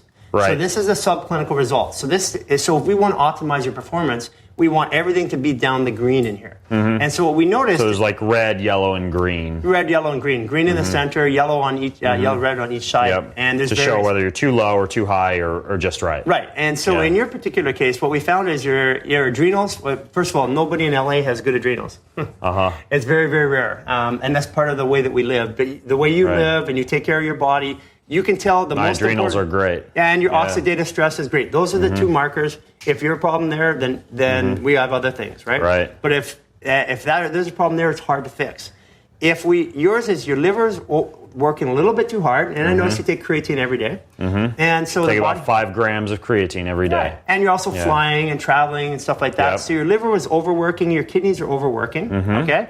And so what we would do is we would support those two so that they come back into the green. And how would you support those two? Would that be with this hydration approach that you talked about? Well, no, that would actually be... Like milk thistle extract or something like that? Well, we have proprietary blends that we use at the garage that would be a liver support and a kidney support. Okay. And we're not... I mean, this isn't unique to us. I mean, there's a lot of companies that have... People are going to ask, so I'm just going to ask right now. Yeah. Tell me an example of one thing that would be a liver support and one thing that would be a kidney support. Well... You just already said it. You know, liver support. One of the things would be like your milk thistle extracts and diindolmethane and glutathione and things like that. We use glandulars. Right. Yeah, right. and from New Zealand lambs. Gotcha. I don't know why New Zealand, but they seem to be the best lambs in the world. Yeah, I believe it's the type of protein. It's like an A2 protein, and they're raised very organically. Like I've used thyroid glandulars before. This stuff called Thyroid Gold, and you want to get it from like New Zealand or Argentina. Those are the two places you want to get like glandular extracts. So we have glandular extracts as part of a normal blend. You can go into any nutrition support store, and they'll usually have them. These are different. They're practitioner brand, and almost every practitioner. There's other companies out there that have practitioner supported products, but these are just specific to this test. Right. So we would support your liver and your kidneys. And then what I noticed, and you already knew this. Oh, and then kidneys. Give me an example of something you do for the kidneys. Well, it's a glandular. Same thing. Yeah, glandular. Okay. Yeah, with a bunch of nutraceutical. So if I really wanted to do this completely naturally, I could just like start to eat more organ meats, for example. Yeah, for sure. Yeah, for sure. But most people don't go out and hunt. Right, and eat. right. And harvest liver. Yeah. Or know how to make liver taste really good. Harvest liver. Yeah. Wow, that sounds scary. I can make liver taste bomb. Or heart. You soak it in raw milk, you chop it up, you dredge it through egg, a little coconut flour, fry it in butter with some onions and bacon. It's good liver, dude. Good. I'll send you my recipe. You know what? I'll just come and eat it with you. Just come up to Spokane. Because there's no way I'm going to cook it. Well, liver. All right. Okay, I don't have the heart to do it. Oh, well, I'll have you hunt the animal, too. So we can go in the backyard and get a chicken. So one of the things you already knew is your digestion is a little weak. And as a result, you don't metabolize... It's always been my weak spot, my digestion. Right. As a result, you're not properly metabolizing protein and carbohydrates. Wow, protein and carbs are really low. Right. Wow. So that affects your performance. Now, at your age, you're still piling through that, but give yourself another 5 to 10 years, and that starts to really affect the body. Right. And so from a peak performance athlete, we need to support a little bit of liver, a little bit of kidney, and support your digestion, and those two markers will move back into the center. More enzymes, hydrochloric acid. Hydrochloric acid. You can't just support it with enzymes because you need the HCl to have the proper. Yeah. What do you think about fasting? I had a fascinating discussion the other day with a guy I was hanging out with. I love fasting. Yeah, exactly, with ketones. The ketones. Exactly, because he was talking, and this is like the one frustrating thing for me as an athlete. I don't fast as much as I know is good for me, whether it's dry fasting or 24-hour, because I'm always competing, right? So my body always needs these calories so I can train. It's this vicious cycle where the gut never gets a break. That's actually, as I begin to phase into the next part of my life, which is going to involve a lot more hunting and spearfishing and a lot less hardcore Spartan racing, I'm going to begin implementing fasting a lot more so I can relieve the liver and the kidneys and the gut of a lot of this stress. And I think that's key for a lot of people. I think some people just need to not eat for 7 days. I think, fasting's interesting. There's lots of different views on it. Or just drink black cherry ketones for 7 days. I could actually have this for breakfast, lunch, and dinner. We need more. We're running low. We need more BA keto fuel. Yeah. So the idea is that one of the things is in a daily routine is to actually start, and intermittent fasting is actually a good place to go. So a lot of people intermittent fast, and even as an athlete, you can actually find your way to do that. But yeah, sure. I do that. I do the compressed feeding window, right? Like so I'll not eat for 12 to 16 hours every day. But I think there's a difference between that. There's something magical that happens, because I've done this a couple times, about 72 hours in of just like not digesting things. Well, as a matter of fact. But let's talk about why we need to. Why we need to fast more. Yeah. Well, let's talk about I've had Jason Fung on my podcast. We kicked the fasting horse to death. Good. I want to focus on a couple of other things, though, and I'll link to that. Yeah. We literally covered fasting for like 90 minutes on a previous show, and I want to talk with you guys about some of the things that you're not going to hear from anybody else. So you've got your biochemical analysis. Yeah. Now, I also, related to biochemistry, before we get into the neurology, because I know we have a couple demonstrations we want to do, there are a couple things related to biochemistry. Now, you also gave me a curcumin, and I took some of this curcumin. It's not just a curcumin. And this is related to Frank. You early on in this podcast just now, you were talking about ulcerative colitis and Frank, how he started taking ketones, that started to fix some of the issues. So was it curcumin that he started to take as well? Actually, it was curcumin that he started taking. So what happened was he was a Mr. North America, and it was the story is really funny because we were at the same bodybuilding show. This is back in the Western Canadians.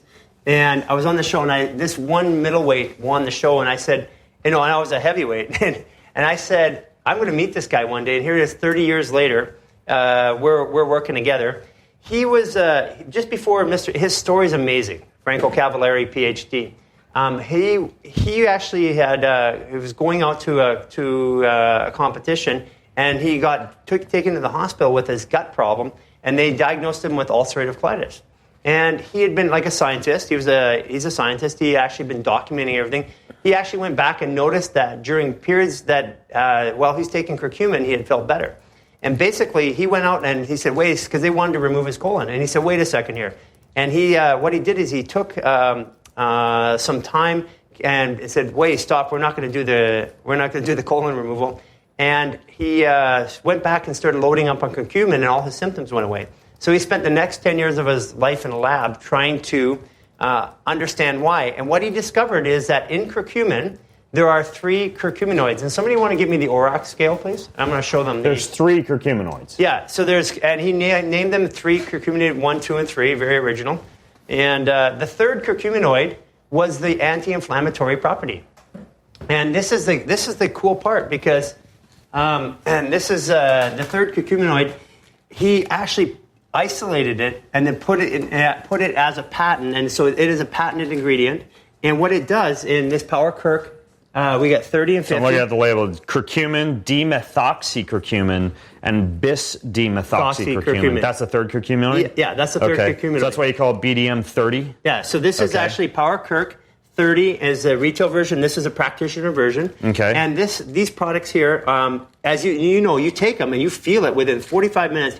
You feel your brain calm down. Yeah, it was crazy. I don't think I've ever taken that much curcumin all at once, admittedly, but it's crazy. Well, yeah, so you literally feel, it's not like you're high, but it's as though you have like this crazy focus. Yeah, this crazy calm. Like normally I would take curcumin to target inflammation. Well, this is what it is. Or to improve bioavailability of something else that I'd mix it with. Why aren't you calm? It's inflammation. Yeah. And inflammation here is inflammation here. Right. It's that whole cortisol, inflammation, HPA axis cycle. Right. Yeah, so you just basically take boatloads of curcumin to fix that. Yeah. I love it. Okay, so this stuff's called Power Curc 30. Power Curc, CURC. And you have this 30. Made for you in this special blend of curcumins. So let me tell you, this is the ORAC. ORAC Labs ORAC Labs does, and I'll send you this as well, has independently rates anti-inflammatory products, and they rate turmeric at anti-inflammatory properties 381. Okay. Curcumin 95% standardized, which is out there. Right, which you'll find in most supplements. Is 4,500.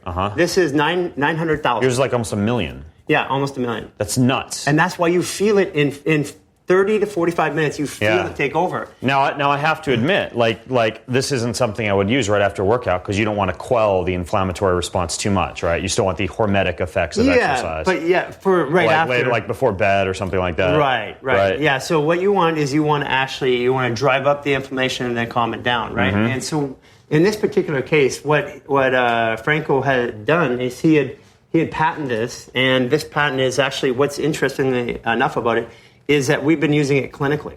And in the clinical results, it's unbelievable. Things that are happening to people that we never even weird. thought. You told me you give this to people before they come in for the treatment with you. Yeah, and it's... Why? 30 What minutes, happens? Well, because what happens is they start off there, and about 15 minutes by the time they're on the table and starting to work. So they walk in, they take it, then they're on the table within 15 minutes. And it took our treatment time down 30 minutes. Wow. By giving 2 pills. Now, the equivalent just because your body melts? Yeah, but the equivalent of taking this, Power Curc 50, it's the same equivalent of 2 of these as you'd have to eat 125 pounds of turmeric to get this value. That's nuts. Because we get people all the time say, I take curcumin. Yeah. But 125 pounds. Or... and you can feel I like that. So a couple of other things that I want to talk about from a biochemical standpoint that I don't want to forget to ask you about. Number one, you handed me, as we were discussing, a bag of something you said I need to take before when I get home to the wifey. Libido tea. What is the libido tea that you guys do here? Okay, so it's just a libido tea. It's got a bunch of ingredients. Somebody tossed me a bag of that so I can read because it's pretty much everything I've ever researched for sex or libido in a tea. And we work with a company called Elemental Wisdom to do this. Okay, Elemental Wisdom. And we use Adam. We use him to a bunch of his products and as part of our line. But it's all about providing performance, and you can read the ingredients. But this is pretty crazy. Okay, so I would take this before sex. Like Sustanche. No, you take this when you take this, it's going to turbocharge your sex. I know. I'll try in the middle of the afternoon, see if I walk around with a boner the rest of the day. Katuba, Maria, Epimedium, Fenugreek, Eleuthero, Nettles, which I harvest at home. I make a tea out of wild nettles at home. They're amazing. Yohimbe, Lishan, Heishu Wu, which is like a Chinese adaptogen, and cinnamon. Yeah. I can't wait to try this, dude. I'm going to give it a go. It's incredible. So let's let me take a step back and tell you why we have these problems in the first place. So we you mean libido problems? Well, I'm going to talk about just overall problems. So when we've discussed in our findings with over 100 lab tests, we show that our baseline stress, 75% of our baseline stress, is caused by ill-effective biomechanics. So what happens if you have a stress cup, right? So if all of a sudden your mechanics is producing 75% of your sympathetic response, when your body's in stress, it suppresses dopamine, serotonin, oxytocin, all the good hormones are suppressed when you're in stress. So if your mechanics aren't right and your alignment's not right, your body's automatically in stress, and what it's doing is it's suppressing the hormones that you want. And this causes a series of issues. Like for men, as we get later in life, it starts to cause erectile dysfunction. And also, one of the other problems that comes up with this is it's things like pregnancy. We have a lot of women coming here that want to get pregnant. Simone Gloger is one of our nutritionists, and she's been a nutritionist for 25 years. She's 20 years. She's 40 years old and had in vitro IVF 6 miscarriages. And she came in through our alignment protocol, then did our biochemical wellness, and our nutritionist at the time said, we don't want you to get, don't try to get pregnant yet. We want to get your body ready, and bang, pregnant and held the baby. And we have this happen over and over and over again and you see these stories all the time. That's our key. Crazy. Oh. We keep getting these deliveries of magical ketones to the table. Magical keto fuel. My brain's spinning right now. Yeah, BA keto fuel. So the idea was she, like a lot of women try to get pregnant. You hear the stories. They'll go to IVF and then they stop and they get pregnant. Why? Because stress is the impactor. Yep. But what is stress? Everything external to us is a stressor.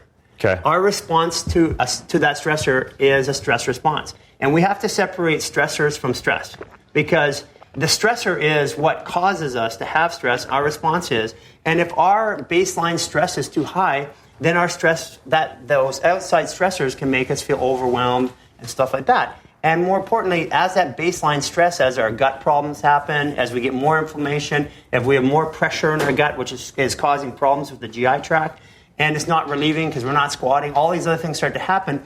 As we get older, it gets harder and harder to run. And the whole aging thing is really, really crazy, because it's not about age. It's about maintenance. Like, you can take a car, a 1932 Mercedes, and if you maintain it, it drives as good today as it did in 1932. Actually, with today's technology, it actually drives better, right? It gives you the limitless ability to perform.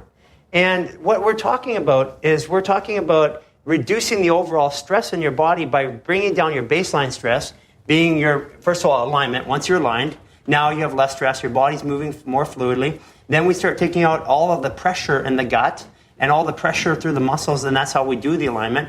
Now your body's in less stress, and you felt that last night and today. It's a really weird feeling. Yeah. So what happens when those things happen is we're able to start, our good hormones start rising naturally. My testosterone 5 years ago was 200. Today it's 900.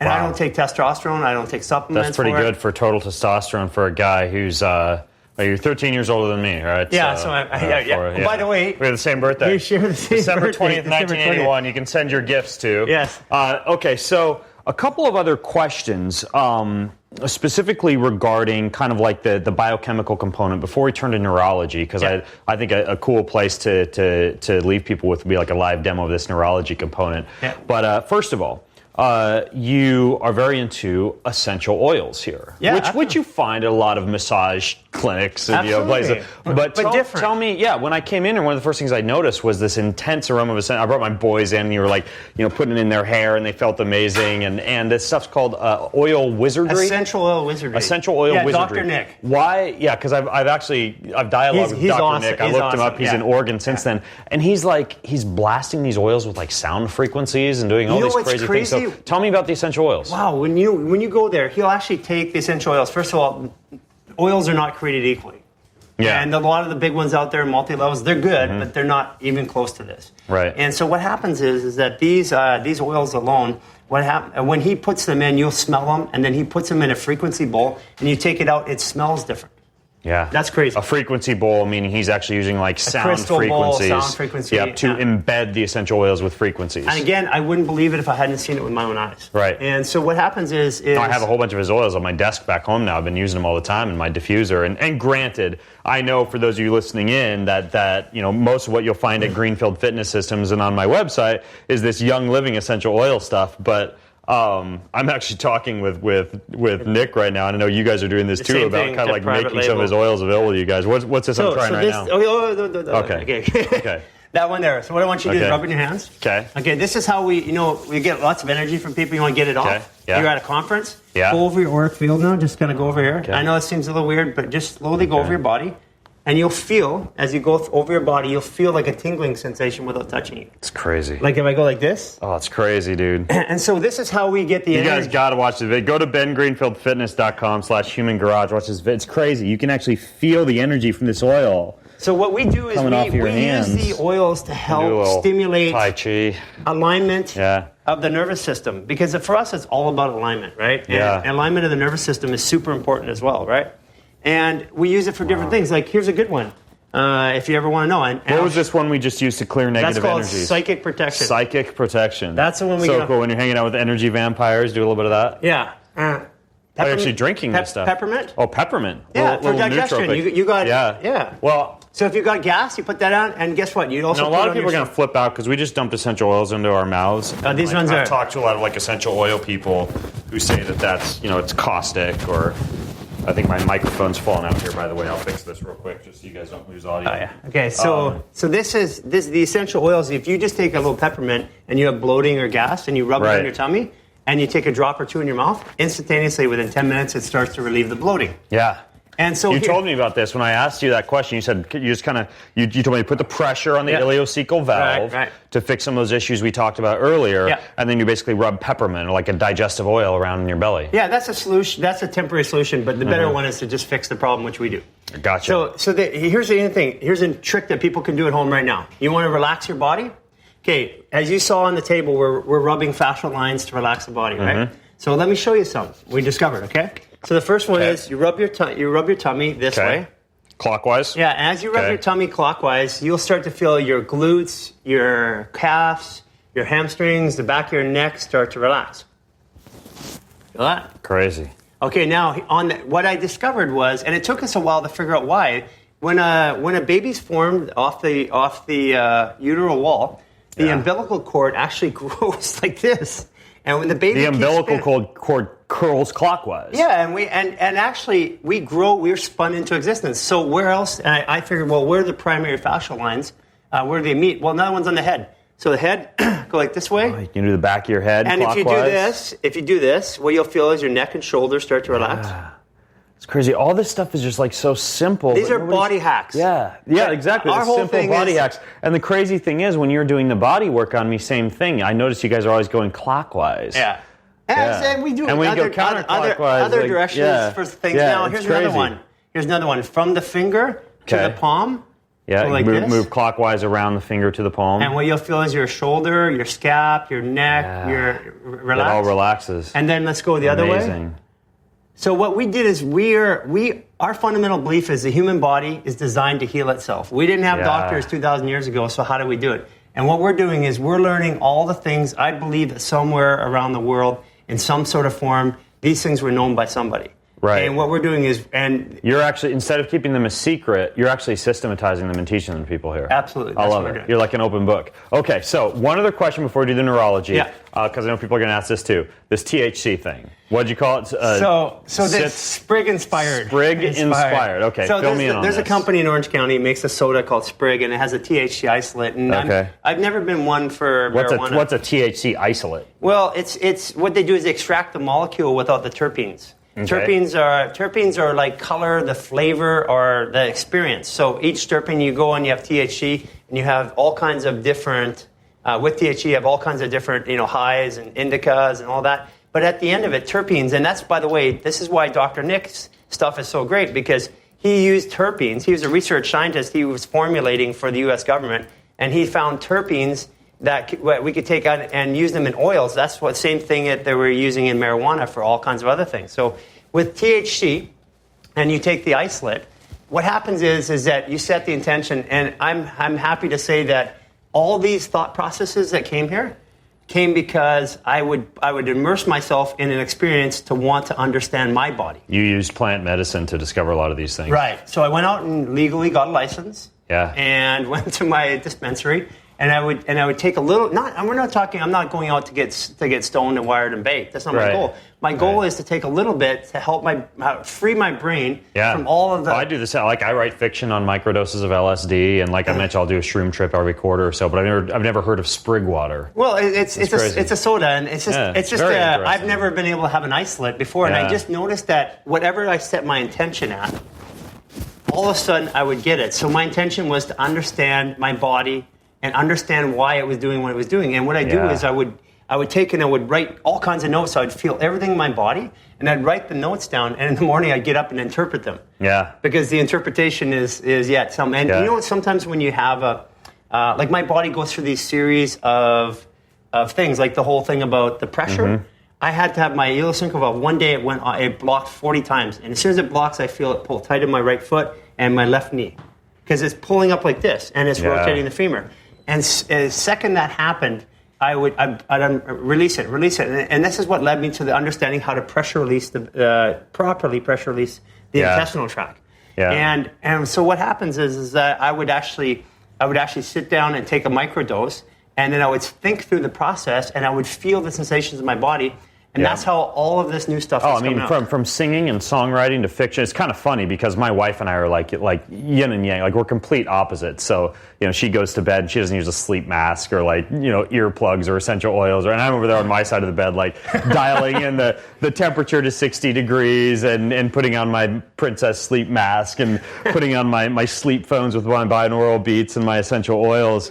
And she also I'll write and I'll do fiction and I'll create songs and play on my ukulele. And a lot of times I'll smoke or vape some THC beforehand, or I'll use shrooms, or I'll use LSD. And she's often giving me a hard time saying, why do you need to do that? Why can't you just be creative? And I'm like, well, actually, I'm a firm believer that a lot of these plants around us, they're designed to allow us to have breakthroughs. I mean, in my opinion, it's just a cool way of tapping into a lot of what's on this planet as far as plant-based medicine. So let me tell you what's happening now. I was doing this consistently for a long time, so I could learn how to help people.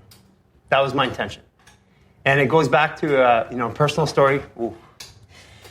Don't think I want to go there. We had that one yesterday, right? Mm-hmm. So it's a personal story. It's really close to me. It's about my brother and his death. And this is what I love about you, Gary. You're very emotional. Like you wear your heart on your sleeve. Thanks. Yeah.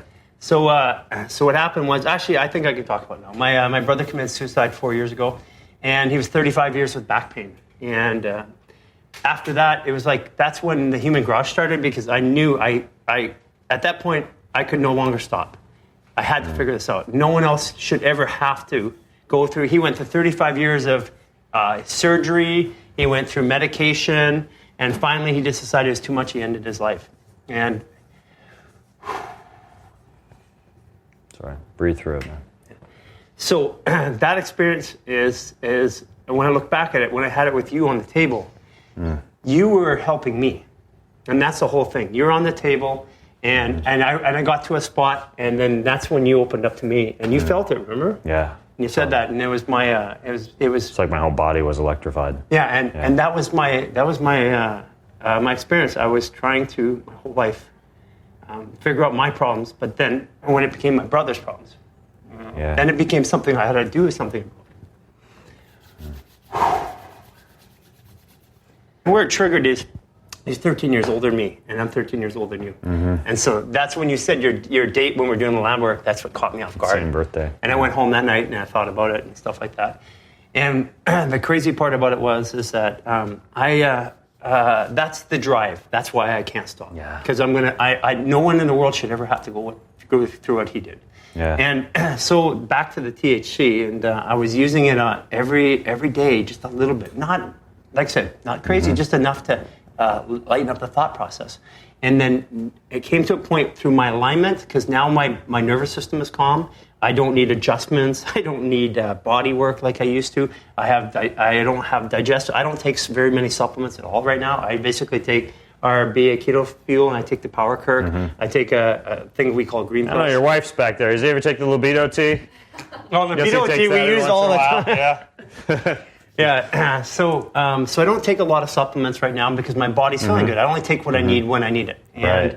But what started happening is I started having those experiences during my normal day. Not in a bad way, but I started seeing things differently. And even when you weren't using the THC, and that's what I found too. Is it's completely changed my personality and opened me up when I use these plant-based medicines. Yeah, and it's crazy. It is. So Sprig water. If you're in California, you have a license. Look it up. Sounds intriguing. I'll try some at some point and let you guys know what it's like. Now, as promised, we also wanted to do like a demonstration for you guys. This is something I haven't yet done, but one of the things that we discussed was neurology and how that's a component of these sessions that you do. So let's talk about neurology and how we can work this into today's episode. Okay, so neurology, first of all, the key thing, as you saw, we have big results in very few treatments. And when you change the body, like you saw yours, it was like this to this in one treatment. And my jaw, my face, my body. Everything. And so in the period of 6 treatments, we do what traditional physical medicine tries to do in a year, 2 years, or 3 years. So we're doing this in a couple weeks. So the body doesn't have the time to adapt. So we have to give the body new neurological inputs. Otherwise, we're not going to be able to do this. Like you see a lot of the CrossFitters out there right now. They were like working out with, like braces, and because we do a lot of CrossFitters. And when you have a pain and you work through it, there is a neurological functional problem. And if you don't address it, it's going to impact your body. You can't just cover it up with kinesio tape? Yeah.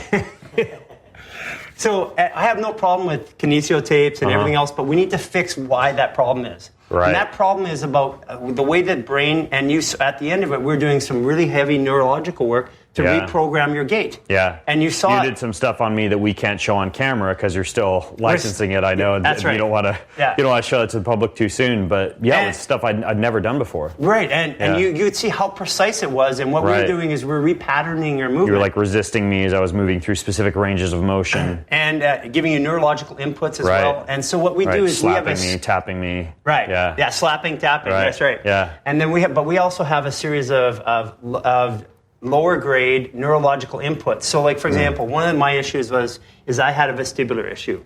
My vestibular, I'm standing here like this. My brain thought I'm leaning like this. If you were just stand here, go ahead and try and lean to the side. You'll feel all these muscles start to engage. Yeah. So anytime you go off your baseline, your center line, everything on the other side tries to pull you back. Right. So if your brain can only deal with the information it gets, and it adapts us to that environment. So my brain, my vestibular was off to the right. So I was wanting to lean to the right, and my entire life, this side of my body, always felt tight. Yeah. And it's crazy because nothing I could do was and that was fighting against me. So one of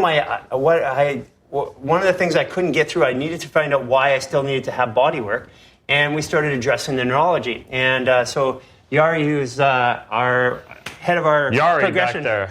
So she's the head of our come on up. Progression come on up to the specialist. camera. She runs our rehab progression specialist department, and what happened was that she showed me that I had a vestibular issue, and as part of the vestibular issue, what was happening was my vestibular would be off. I would think my body would feel like my brain's firing these muscles. So one of my programming exercises was actually a neurological drill, and I would do it, and my vestibular would pop up, and I would feel good, and about 3-4 hours later, I'd start to feel tightening up again. I'd do the drill. And so what we want to do at the end of this is give you neurological drills to help your body maintain stability so that you don't functionally go back into those old patterns. Got it. So we're gonna actually do a little drill. Stick. Yeah, make things stick. Right. Yeah. So this is basically the component where you put yourself out of business by ensuring that the work that you're doing actually stays with people. There's 7 billion people in the world, and abundance. There's about 6.999 billion we haven't touched yet, so we don't need to have them coming back all the time. All right, so show me how this works. And again, for those of you who are listening, you can always watch what we're about to do at bengreenfieldfitness.com/human garage. I'll step up and watch. Okay. What's up, Ben? What's going on, Yuri? We're good. Hey, can you guys? Yeah. Okay, get a little closer to the camera. All right. So I see that you have something going on your right side of your body. Your knees kind of internally rotated, right? Yep. You got some stuff. So what I'm going to do Let's move now, can you guys tune in? Gary, can you tune in with me for a second to see if it's eyes moving to the right? Okay, eyes moving to the right. Eyes moving to the right. Yep. Okay, eyes moving to the right. Yep. Okay. We lost his mic. So Oh, it's right. Eyes moving to the left. Eyes moving to the left, sorry. eyes moving to the left. Dr. Luke? Give me a second. Eyes moving to the left. So basically, if you guys are hearing, like they're all surrounding me, looking at me, eyes but moving to also the left? kind of doing this whole Check it out. tune-in thing. No, They're asking, check do my it. eyes move to the right? Do they move to the left?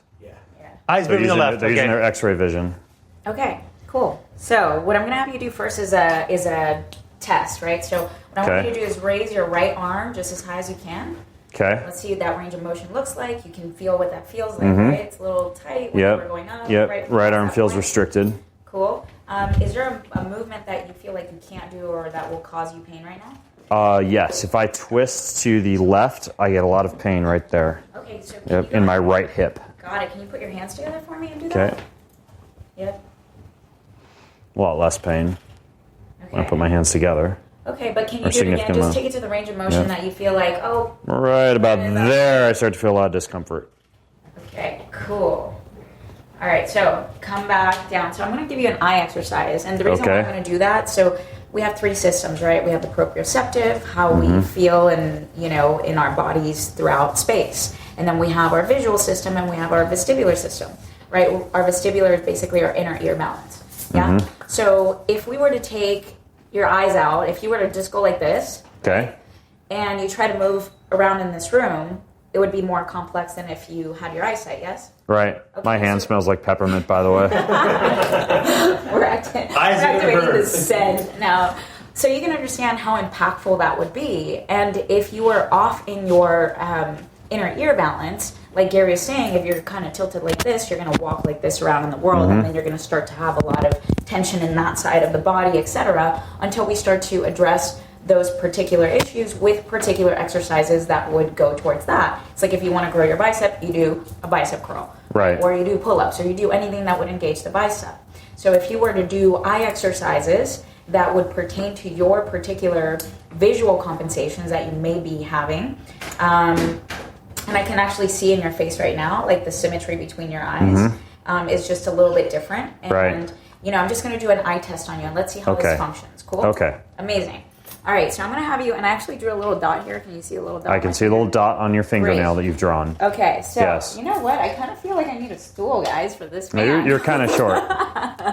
I'm kind of fun size. So here we go. We're going to look right here first, and I'm going to have you move your eyes, just trace them over to the left. Okay, following your finger with my eyes. Perfect. Reset up this finger over here. Okay. Beautiful. We're going to go 4 more repetitions and come back here. Okay. And as you notice, I'm also doing this fairly slow. I don't want Kind of seems like some of the, you familiar with Z Health at all? Yes, totally. Yeah. A lot of the stuff. I interviewed them a few years ago on my show. Oh, yeah. Eric Cobb. That's part of the people For those that of you I listening studied in, with. go listen to my episode with Z Health. We kind of get into a lot of this stuff. Absolutely. Yeah. It's fascinating work, and it really ties a lot of the things in the fascia together. Gotcha. So what we're doing is really we're trying to de-stress your body so that you can be more in harmony and in tune and in alignment, right? Okay. That's what this whole process is.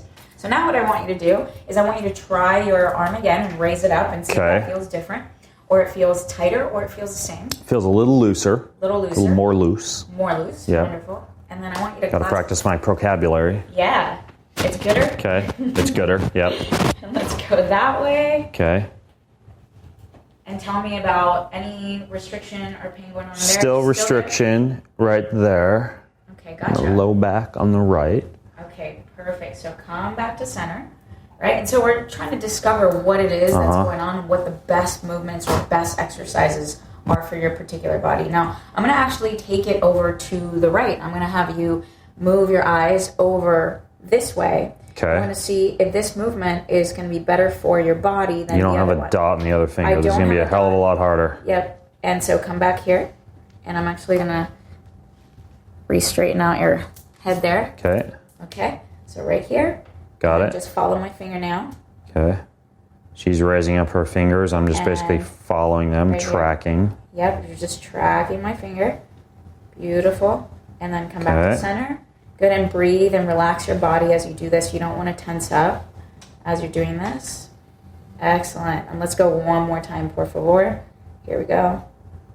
Okay. And excellent. Okay, cool. So let's go ahead and retest that arm and tell me if that feels better than before or... Kind of the same as the second time that we tested. Okay, cool. And let's go over to that side and see if that feels any different, better, same, tighter.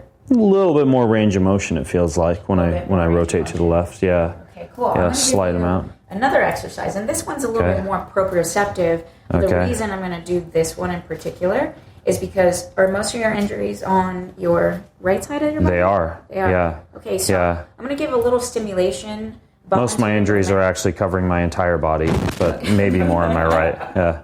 Okay, cool. So I'm going to have you step your your left leg in front. Like this. Okay.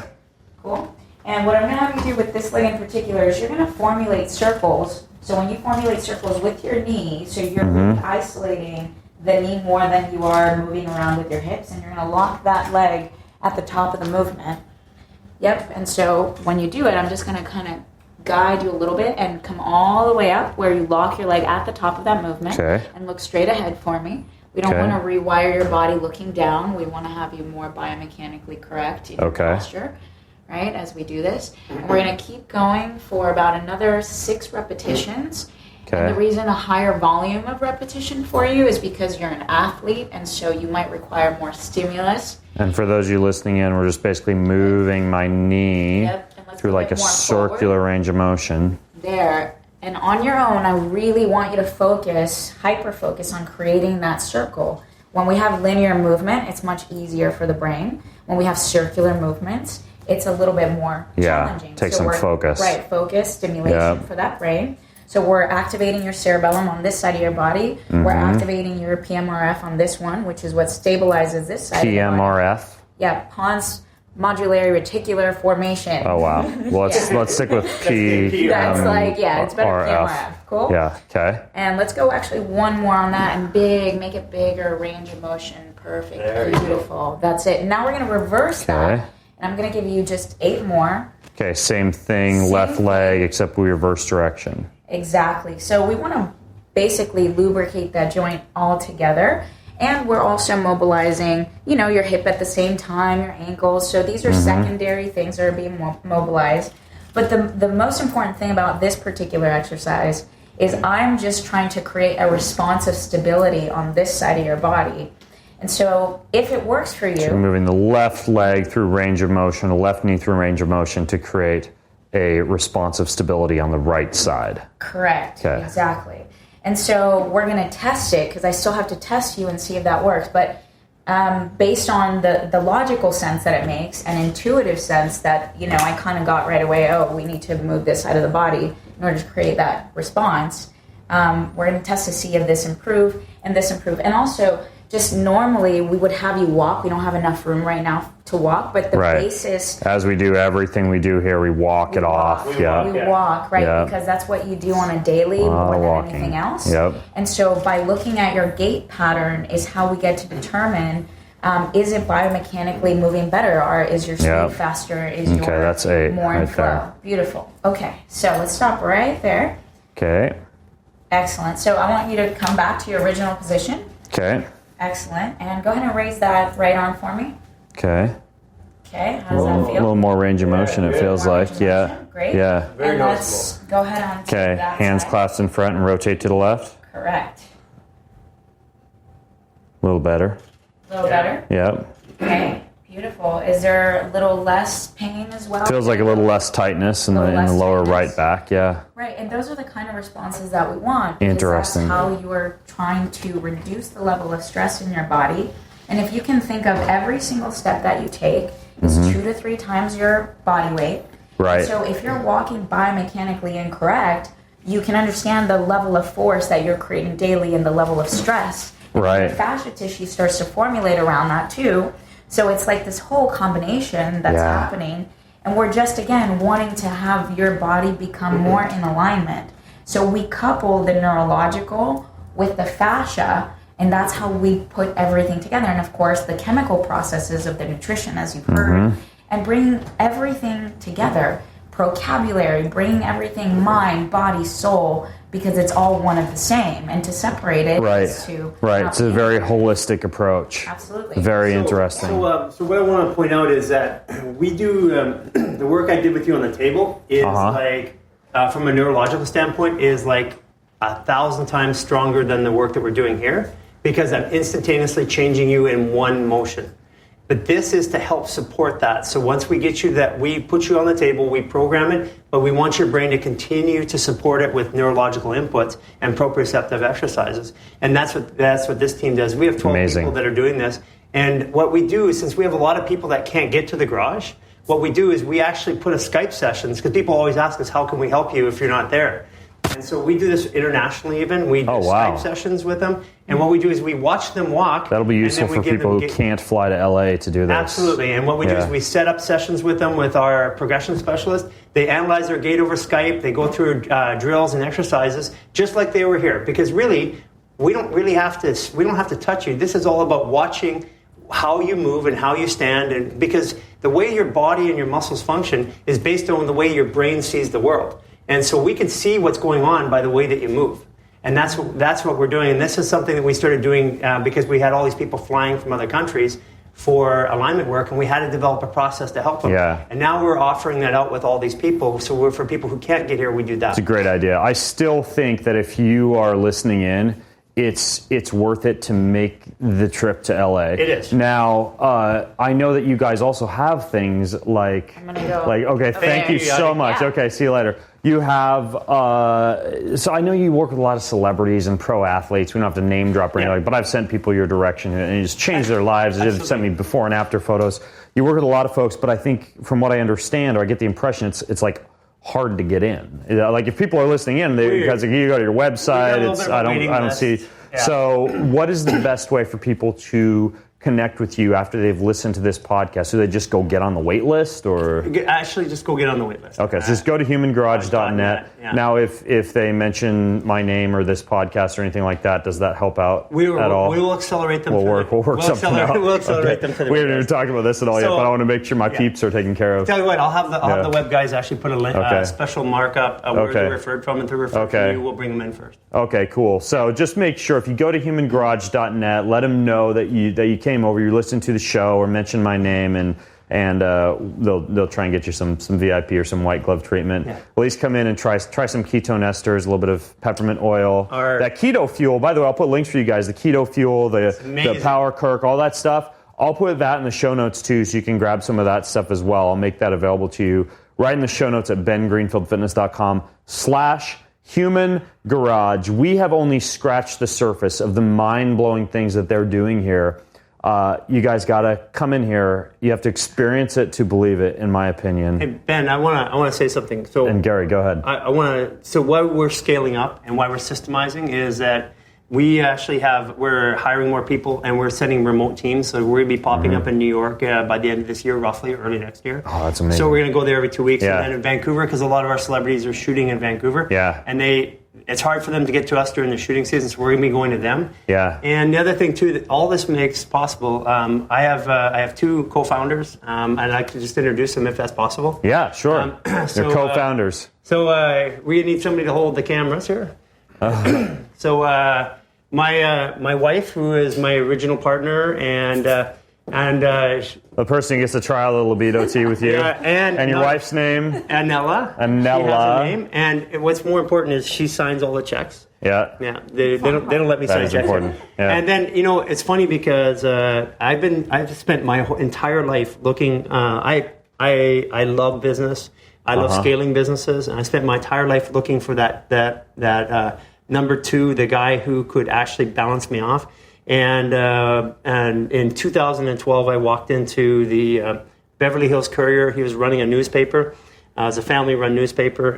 He was an accountant by trade. He ran a newspaper. He has business background, automation skills, and he helped us set up the actual business process. He went away to grad school for 2 years, and I thought, shit, what am I going to do now? But 2 years went by, and he came back, and it's Clifton. Clifton. Clifton Hey, Smith. good to meet you, bro. Yeah. And really, really importantly is that the people who made this all happen is one of our other partners is the guy who actually did all of our branding. Is Wild Branding. Yeah, you guys have great branding. I love it. It's all the products and stuff like that. He was written about in Inc. magazine. He does major branding projects for big companies. And I could never afford to actually pay his fees. But what has happened is he's been a partner of ours all the way along. And he's helped because everything you see is new language because you can't say our trainers are trainers because they do different things. Yeah. So Wild Branding, I want to give a shout out to them because Dan Lissick is a genius. He's helped us think through this process because a brand is a promise made and a promise delivered. And that means everything from the technology you use all the way through to the visual inputs and stuff like that. And that's all a part of it. So I just want to give appreciation to them for what they've done. And we're excited because we're expanding. We're going to open up in New York probably in full scale and probably about 18 to 24 months, and then in Vancouver shortly after that. But our long-term goal is really not to open human garages. It's to take this intellectual property, this new science, and actually train practitioners in all forms of medicine. We work with dentists. 20% of our clients are doctors right now. Orthopedic surgeons, internal medicine doctors, chiropractors, physical therapists come here for themselves. I have a whole, so I have a mastermind, like this group of over 100 coaches who I mentor underneath me online. Fantastic. And those are a lot of the people I want to be able to tap into this too. So if you're one of those folks, you know who you are. Talk to me because I'd love to connect you with Gary to learn his ways. Come see Obi-Wan Kenobi. Thank Yoda. You won't get offended if I call you Yoda. All right, so folks, bengreenfieldfitness.com/human garage. Check it out. It is a must-see, must-do. Add to your bucket list if you care about your body or your brain. And until next time, I'm Ben Greenfield along with Gary Linehan. Signing out from bengreenfieldfitness.com. Have a healthy week, you guys. Okay, Take care. Thanks for watching, listening. You've been listening to the Ben Greenfield Fitness Podcast. Go to bengreenfieldfitness.com for even more cutting-edge fitness and performance advice.